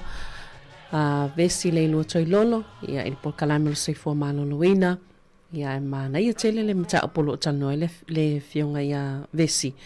Ia e so sani e tele mo tatou le foi vaenga e mai se le fai ngol whaatau wala ainga. Ia vesi e a foi. O lo te maa fau i le peanut butter la le wai whaali mai e lima ia... e lima fetu. A lona winga la e a whape e lima fetu. E te tawala no tu loa, tau aia ia le mane e wana e lima fetu no winga so i fua malaloina. Aia whaasolo a to o alwa yaso. Ea ele leina whainga pe ona le mane e wa e lima fetu. E ia le meta o le serving percha, po le serving size, o le si tangata whapea, ia a lima lo fetu pe, ia aia la matua, aia, o le peanut butter le whangu le ta mai e serving percha, e se furu tolu ia, e lona winga se furu tolu ia serving, pe se furu tolu atu as fesitu, e lava mo tangata se furu tolu. Ai e vai lo fa mai bui lima sta ia ai fa solo atoa ia la ia ai tatana fua to say e mafai ona fa onga se fulu tolu ia serving ia lo winga la ata o serving lo winga po se tama ai fua la po se tama i pula titi fo ile ai tango e vai ia se fulu tolu ia lo winga umi ale fa onga e va pe va yaso e umi ala fa onga no se fulu tolu le ia vai le faina no falta ia o le so ato ma ai le se tolo foi ia a wala se mena le se estangata e sa lo fa mai wi ia lima sta ia no no foi le ai e uma le aso uma foi ia ai le ai e te tilo wala se mena le tala no eta o le serving size e te tilo e o isi me fa mai ia e pe lima ia wala nga pusa ia o le tasia le metotonu le ngala tasia le metotonu ai si apapo isi me ai ta uma ia ia pe tolu serving pe fast serving luna winga e te fua fa pena ia o tato e ai ale me uma ia fa filmana ia wana ia sta ia ta mai foi la le serving size ia tolus full kalama ia lo winga la titi lo winga la ta uma fa e ta wala sina fa apata fo ile o fala o le toast le ai pe o le serving la lo winga pe fa tolu fa se full tolu ia winga e matwatele fa la le te e foi si time te la tui breakfast foi ngai papalangi e te vai atunga sta mai pola titi ala tu e tonu ia na taitale pe foi la o pata ma meo siamu e au mai ngai tama e me la e fa ngai tono o motel bo e la iti so that's the serving ia lo no winga ia mai lo ita tato fa mai se vai ngi kama i mengi pola me mai ai lo o ngai fika mai o le serving tonu lava na tauna ia ai le o le fangu atoa ia mantuala le toi fo ila i toi lau sau nanga len faile polo tapata fo ile lolo tau te fia ia ia wala serving la nai fai tato ia tu sa toi titi a kuata atua e le te whaonga ina le whalaoa tamai fas whalaoa e tipi pole sisi le mafi fio sisi kusa o le polo kapakanga pe lua se furu serving Pedro se for serving I serve tato e lua serving tu so le winga na ta wana ona olai o fa matalanga ye sawa ia e te tilo ia mai fai tau fa pe ia lo no winga e te tau foi lana fua o le winga nei fa matalanga Savelina se tulo a tato follow ai nei me ma fa olai ai o malava I fa matalanga ma onga e le se me se tulo lata a faina le la maua ita le mai suka pe fa le tonu lo ta fatu ona o la tate ai fuafua la tate muri la vai fa matalanga ia tate alu foi fa ta mai me ai matiti o ia o la vanga ia tasi le fitu le aila siri lale au mai o le mea ai pole apa mea ai la fa a tolu a 3.5 anga ile fa fitu anga ile 5 Lai okay. E fa pe fete fa ta me se me ai te tilo atu pe tolu fetu pe lua fetu ona ana fa ta le pole ngao. Pe la pisupo. Ia na mai la ia le fa vevela ai ave esele ngao. La ngole ngao le na e toa Pea lana tala noa atu e le mea o le saturated fat e te tilo whapea o isi e te vailo le saturated fat luna winga o le ngā o ngai toa luna winga e le tala whea ngai pe whala pisupo ona so se mea ai lava e toa e le tarwhia ngai mo tātou whatu e poloka i a la totoma o tātou whatu i a le ngata fwoi lea i mea ai tātou te pe o whalawa a laisa o iei mea aina e tātou te aina o lae esi ai o te tono tātou tino ua whaali liwe tātou manawa se tulou ma le puta e avea masuka mafuangana le ale na whautua ina mai aua tātou te tau mawhatele whalawa pae ai tau mawhai whalawa ena ma le alisa ena ma le suka ena awa o le tero tātou te fia e mea ai e whaali liu ai o te tonu ua liu suka o le tasi fo ilana whawhita auri o le tasi ala pona vesi ona o tamai whaamatalanga na o le ngangana wai o isi Jamie e te o le vavelo lo mana o te nana e aluata o le supermarketi whaatau mai le mele ai. E leiso Jamie te tau alu. E whai tau ta i tāsi o maoloa nei ai o se whainga fo i lea whaingo fia e mol tangatale alu fel whaatau. Ona wawa ai vaenga ia waim whai fwena whautua ina, mai sa whautuanga whaingo fia e mol tangatale ia wa o teilo o nei tina ia e o e whai whaatau ngā ainga. Sa fa ile o te mi mana ia le whaatau o lo fia te milo te no whalwhalu te le whainga ruinga te while le water mai tila o ngā se rush ia na lo to solo tu lori sa vale mua e te rutilo ia whaitau whale lei pia o le ingredients o mea mua lava e tolu i lunga e te taua a whapel peanut butter e te taua na ia le peanuti ia male pata po la mai simia ai mama la mai mena pe fo la falawa a fa falawa te loa o falawa po la le so inga falawa matale fa po le wheat pon ia male vai ia male yeast so mena ai tele loa ma ele mama la mai simia na lo le i wa tupul fa lavi wa le po a me ia la tato tau ma fai pe me fa pena e te alu eva ai ia le te fai tau le leia a tolu pe fa me te mama la ma pito lunga ia pe ai la titi fo le lisina i lo le o nai saunga le mu ai tele lo fo email le lisio ingredient na lo la ia le ia o tele lo po ai simia la fa popo ia wa too much so me la nai alo ese ai ole tulanga la pe ona tala no ai tusa o le star rating o le half star rating o se awala le te whaatuatua ina e mawhai ai ona e whaatau ni mea ai e saunga le mo matala whea ngai molo ainga so it's a reliable way e whainale e te trusting ai mea ai e te whaatau ina mai ia ai a whai o mea ai o laela i te tile star ia whai e lau e whiwhiringa pe te tau na whaatau pele ai o le si mea pena tā ua lena tā tala noa i titiro tu iai Savelina o le use by date ma le best before date ia peona tā ua le sa tā ua ia va ai lava pe a alu me se mo meu susu mo meu pata ia mo meu mea ai so se mea o meat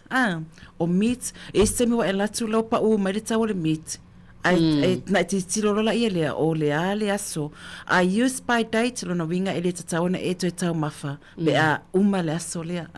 le aso le fa pio le meat le la topa o mai sa luas futala a luas futala e tilo lo le date o isi fa pio e uma taiau tawalanga watu loa kukalo awa ole use by date e whatatau le saunga le mu le mea ai po le food safety e le tatau lana e toi tama whaina ai mese lava mea pe o mea ai seafood mea ai sami po o ia o isi mea ai fo i mea ai tamaiti o baby infants formula mai stangata se me ai foi lea se pauta susu mo pepe pauta susu foi wai e date umamia na tilo po le ale use by date ai lolo a pasi awane te tama faina pe ai ele upu le use by o le best before e vava ayanga le quality e mafai ona pasi le aso le expiry date e mawhai alana aia na tau mawhai na se tulo ai o le quality po o le fau o le mea tau mafa ua amata na tea. So te tau mafa te pe o le masi, pe o lau talana whaina o le whatau mai le matau pusa paelo masi. A wai atunga, wei, o le 25 nei a le 24 lena expire ai, i o whatau le tamanoa. Ai, o lewa lewa nga ke ale, ia fa mai o ngai le lei, e whatau ala le tau le me kong pa ui lalo. Ia pa ui lo le i lalo. Awala wa e malama, o le quality is not there anymore. Lawa, ai te tau fwena e malama, pe o le ale va mai le afa, pe o unit tau sanganing kia. A le o te unit kaus, a le o mai a yungi nge le whatau. Ngai mawhawhola ia tau sanga atua, tu wa le tau ntoi whatau. O whalawa e isi tai me te alatu lai tusi mai le aso le nga baika il whalawa, le na tau il whalawa. Ia o te le lau taimi e whaatanga le fitu aso i il whalawa i lunga le whata. Ia pe afa pena, ai le telo whale o loa e umalo le aso pe lua aso ave ese loa. Ai afa pe te alu le whale mal whalawa i e tuu le pusa aisa ina ia le lei o telo mats whalawa e wha aisa. Pe afa aisa telo mea ai i e pui pui e fo i le mea ai mai le leanga. Pe o le ese sengal na o le tūlanga lea o le afoi nei, o le use by date, ia ma le best before date, ina ia awane i mamai pe mawatato is tūlanga foi le whale tonu soi fua malolo ina. On ai mesa mea ai foi e te alatula already mai ili deli po o beo sa laki. Mo mea ota, o mea ai whapena, le te alatula o tuu mai container. Ia whaitau manino, po o le aso, po le use by date, po le best before, pe ona whai atu, best before, ele me whaina atu e tama whaina, pe umale aso na, use by, ele me whaina atu e tama whaina, use by te tawana, tama whanei loa, ai best before, rona winga, e ma whaina e tama whaina, ai o le quality, ai o le simea ta tala, songi, ma e tango iai, songi atu wal manongi, pe wa pi fo ina le wa lele lei, ia na e lola ia le ele taunta e tama whaina. Ia. Lona winga o le te mawhawhai sa o lala mone me o le miti lea, ai watu wa o istangata ai watu lo wha malo i lalo le aisa pe a wha pe o le iai le used by date. Lona winga le ai, ele taunta e wha malo i lalo le aisa. E te tawana watu wha o ngā. Awale tele o miti o atu lau tate o atu. O lau vai. E taurona mai whaonga. Ai a whape o laile i tai o le asoi. Ia mai tu o le aisa whamalo. Ai a whape o le miti lewa vavena o le asoi umai. Ia mai lo whaonga. I lona winga o tātou mea ai e whaatau fo ia vela. Le o tātou atu nei whaatau mo me o take away. E leo iaila ni whailonga mo ni whailoina mea ia sau fautuanga. Tu so o mea tau mawhana, e peona o taua, iai mea tau mawha iai ia lato ia whailonga, ai fai mea tau mawha peo te kawe te lato a mai nei. A whapea la tau mawha nei le uma tulpusa isa, tauna uma tai au, tasi al whavelanga umaloa. Wa le tangata peo tātou, a toil mea ai le sapasui i le asosa e tu ulunga le onga aumu e o man whawevela le tae au tu ulpoto e whawevela tu pe lua to lua sola whawevela ai whawtai le atua tatele o mamai ia oi nei loa ai tasi natu langa le whale tonu e fwoi tātou molo tātou soi fua malolo ina tasia a whapetu to el me tau mawha tu it container wha aisa So ole awala vavela awala le leina e pui e tātou ole wha aisa mea ai tu in container la iti ia na wa imela ia le ai tu si fo ile aso pe ole to ana ile por sapasui le ole aso sale na te ia le te lo ia na tu oila ia le in container la iti e mai ala le container na te mana au e whawewela ia matau mawhama uma na ilo le whawewela a to le ulu ia ai le umana ai to o le seso to e whawewela foi tu sa e mawhai ona a fia i tātou i se wha mai ia ona o le tūlanga na. Mana ia i waenga ia e wha manino. Awai e moni ia e wha pia tātou ia lai lelei. Una a matua vivela le tamana walu pepe umasiama. Ia ele loa ele ia i lava waenga e te tauna tātou i loa ole pui ngol soifo malolo ina i to inga whainga e whai ei tau mawhai e totoe. Ia wai e wha vivela nei. ai toi maaniri foi ia ke fele ia foi le siama ia siama me uma o su e ale ulo ia le ko kongresiama ia lo to foi o lo to foi sipungi le ko foi siama tele mai la nei e tua ia e fai ai mo puinga na tato wa tele nei mo fa mai ia ni stai mo tato to fesili fa pe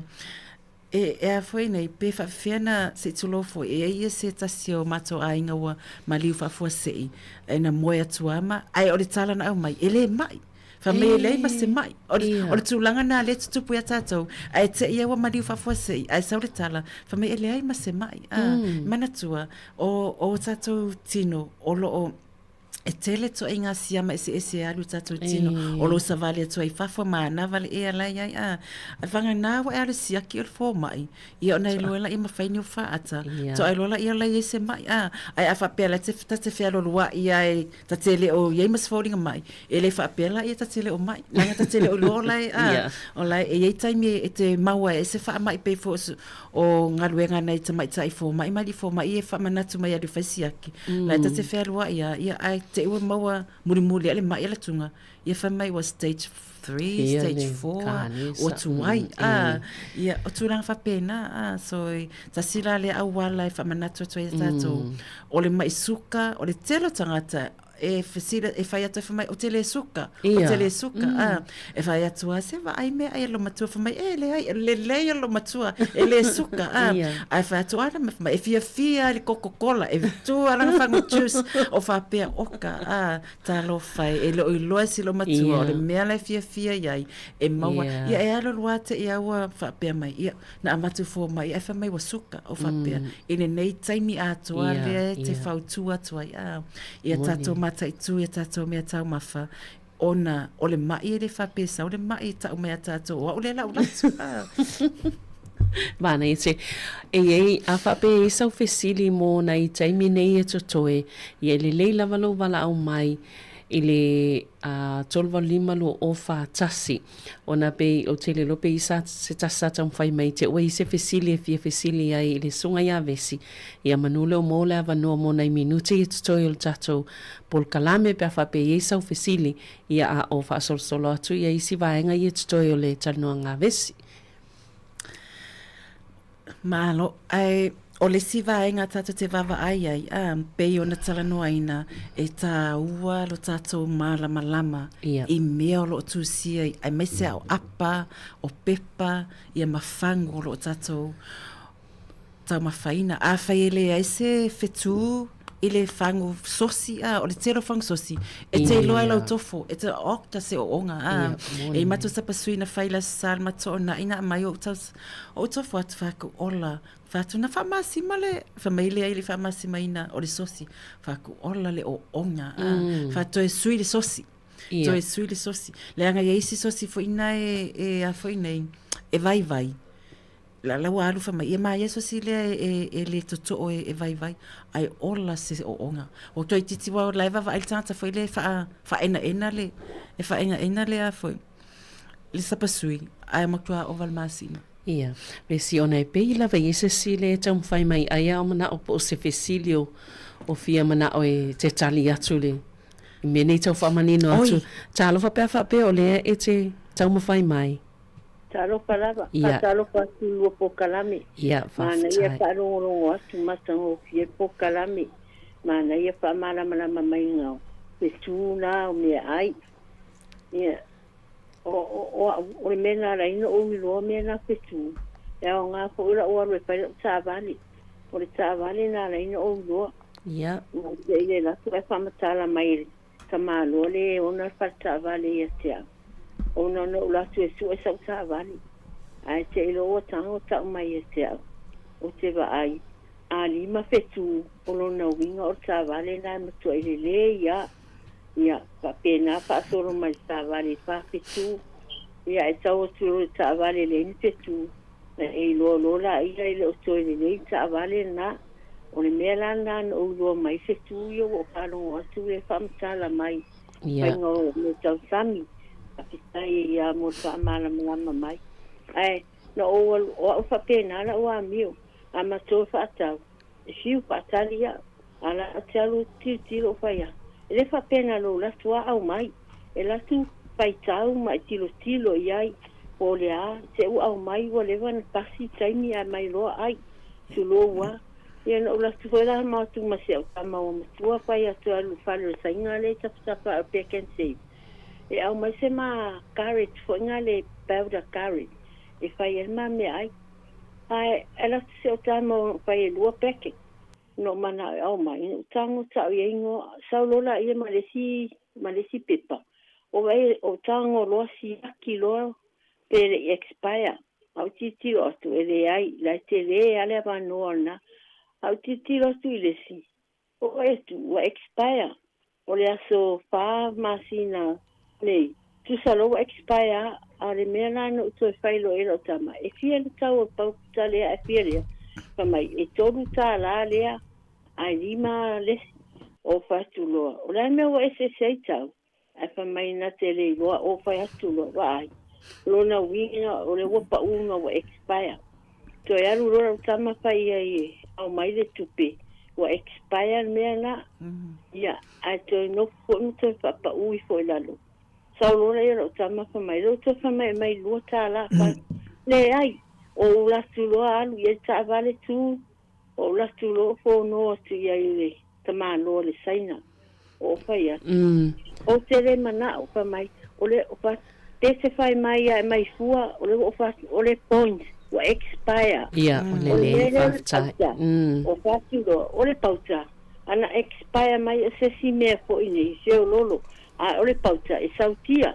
A expire loa. O le o sautia e watua ai atua le waleanga.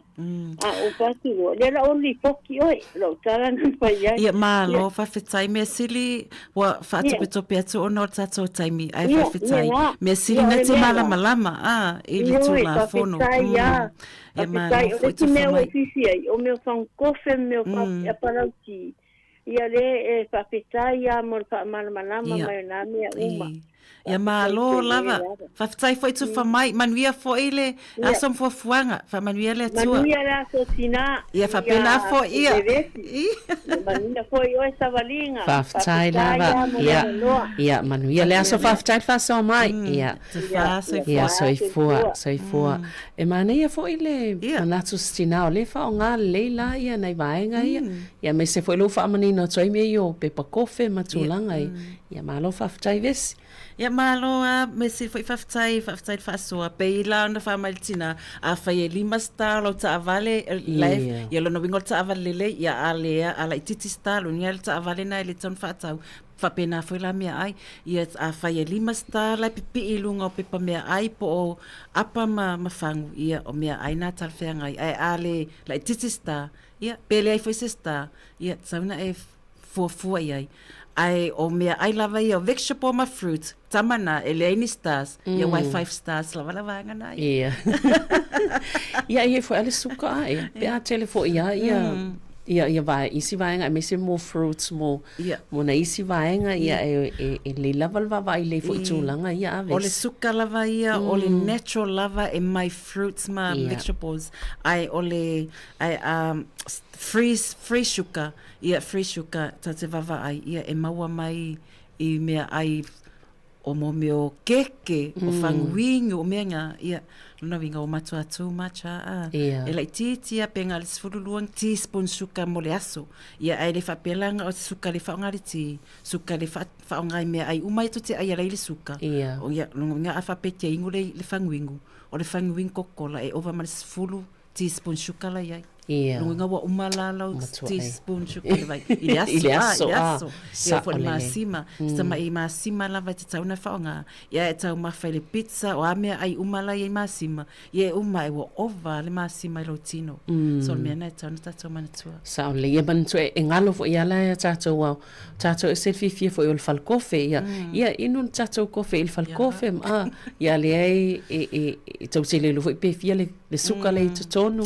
Ia manai vai nga whapena.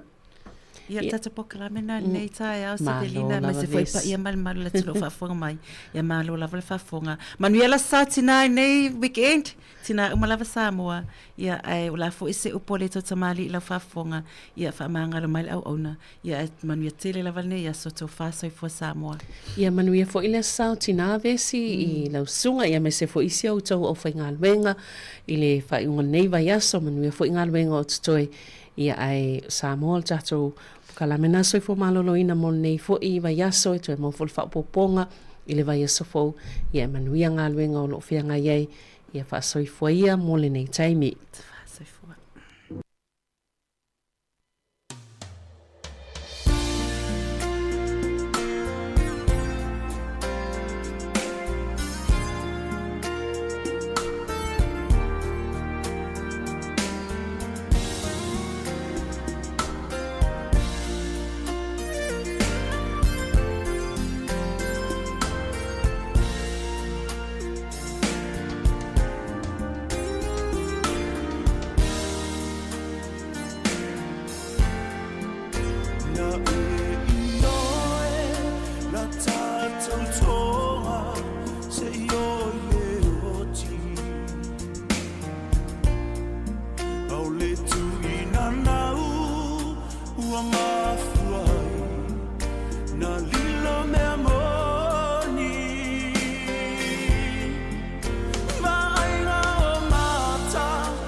Ilea,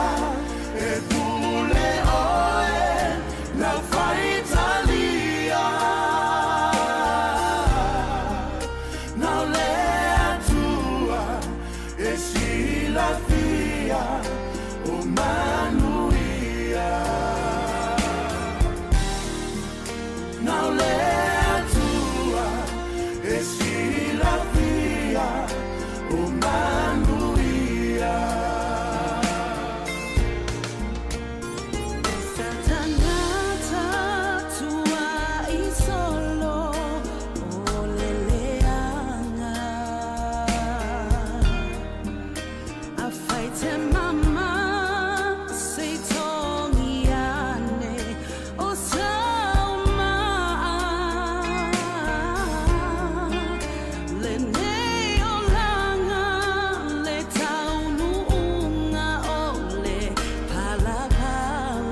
O se fulma 5 minuti te le itu la e se fulma tasi nei vaenga le tai au.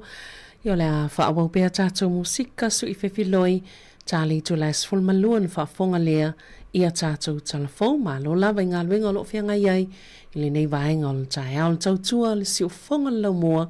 mai luna ofisa I Porirua I Wellington e nei.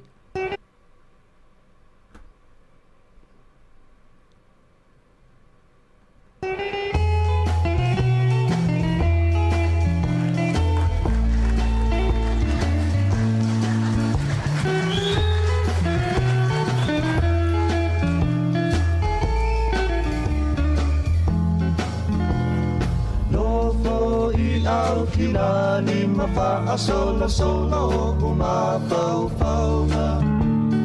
ia te oe Samoa wa amea mafu are tau alunga anganu fa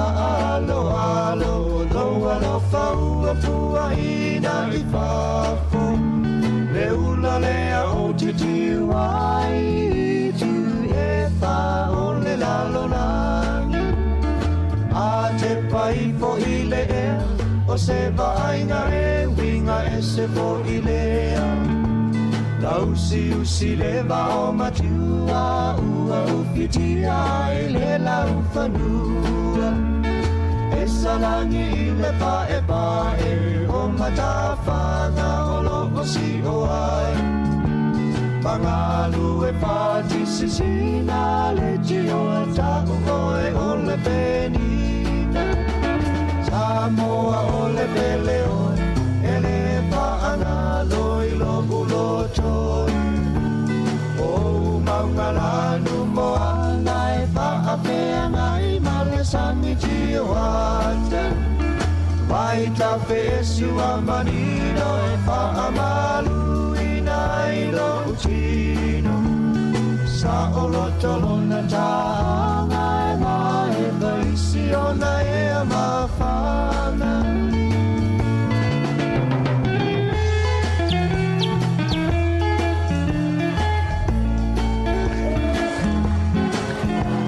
Malama mai le tai au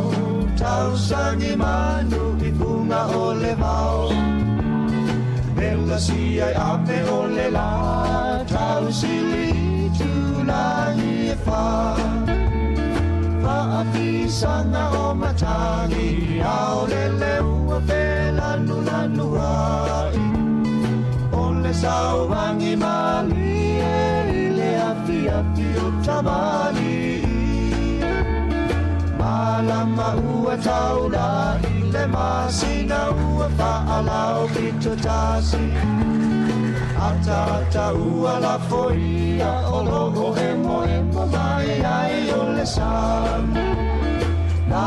ua la nusilima ma lea fo ua mana vaina O fa'alinga e tele le matai sa o poto sili sili esi Samoa o le pele oe, e le whaanga loi lo ulo toi. O maungalanu mo ana e whaapenga e male samiti o ate. Paita fesu amanino e whaamalu ina I lo putino. Sa o loto luna taanga e mai e vaisi ona e amafana.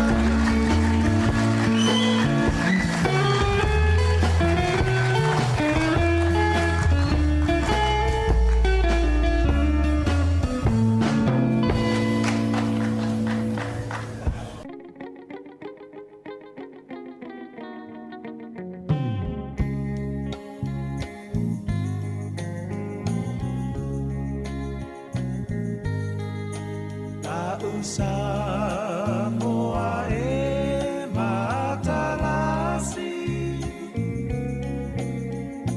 Ua sio mia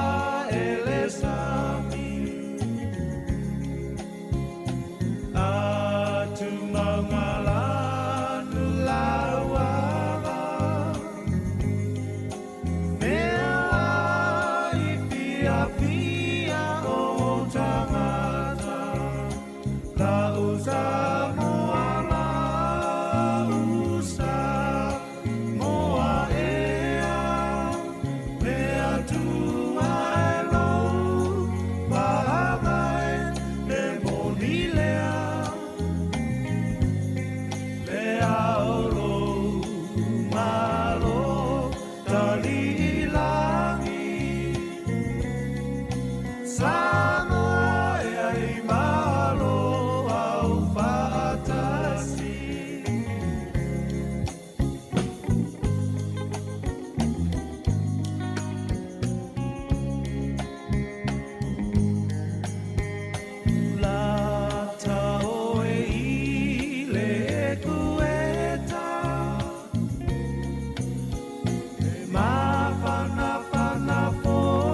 O le tautua le si ufonga o le laumua o lo iai fo i le langolango a le New Zealand On Air.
tuli ai nei o e ma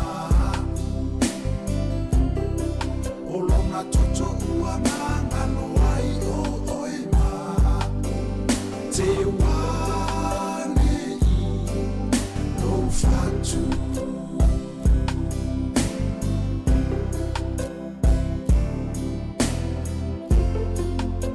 ua so o tuli ai nei o e ma o lona toto ua ngangano ai o e ma te wane i no fatu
Sama ole Samoa iai Masio tina ole papalangi E aitara ile falawa fapata O te ai foi ile fali fufai Awa elua ufasi no manga ile la lolangi Pele olo ufa chuchua ana ya umatua Ele mafai ona ngala ya che aula o chocho singa Le aua mawai lau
te maloa ina yo lima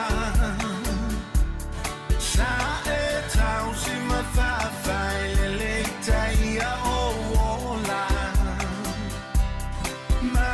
mali e pe ale a o sa utau singa e te ala usu i le sengi sengi e ngā o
Na feita to ile pana pana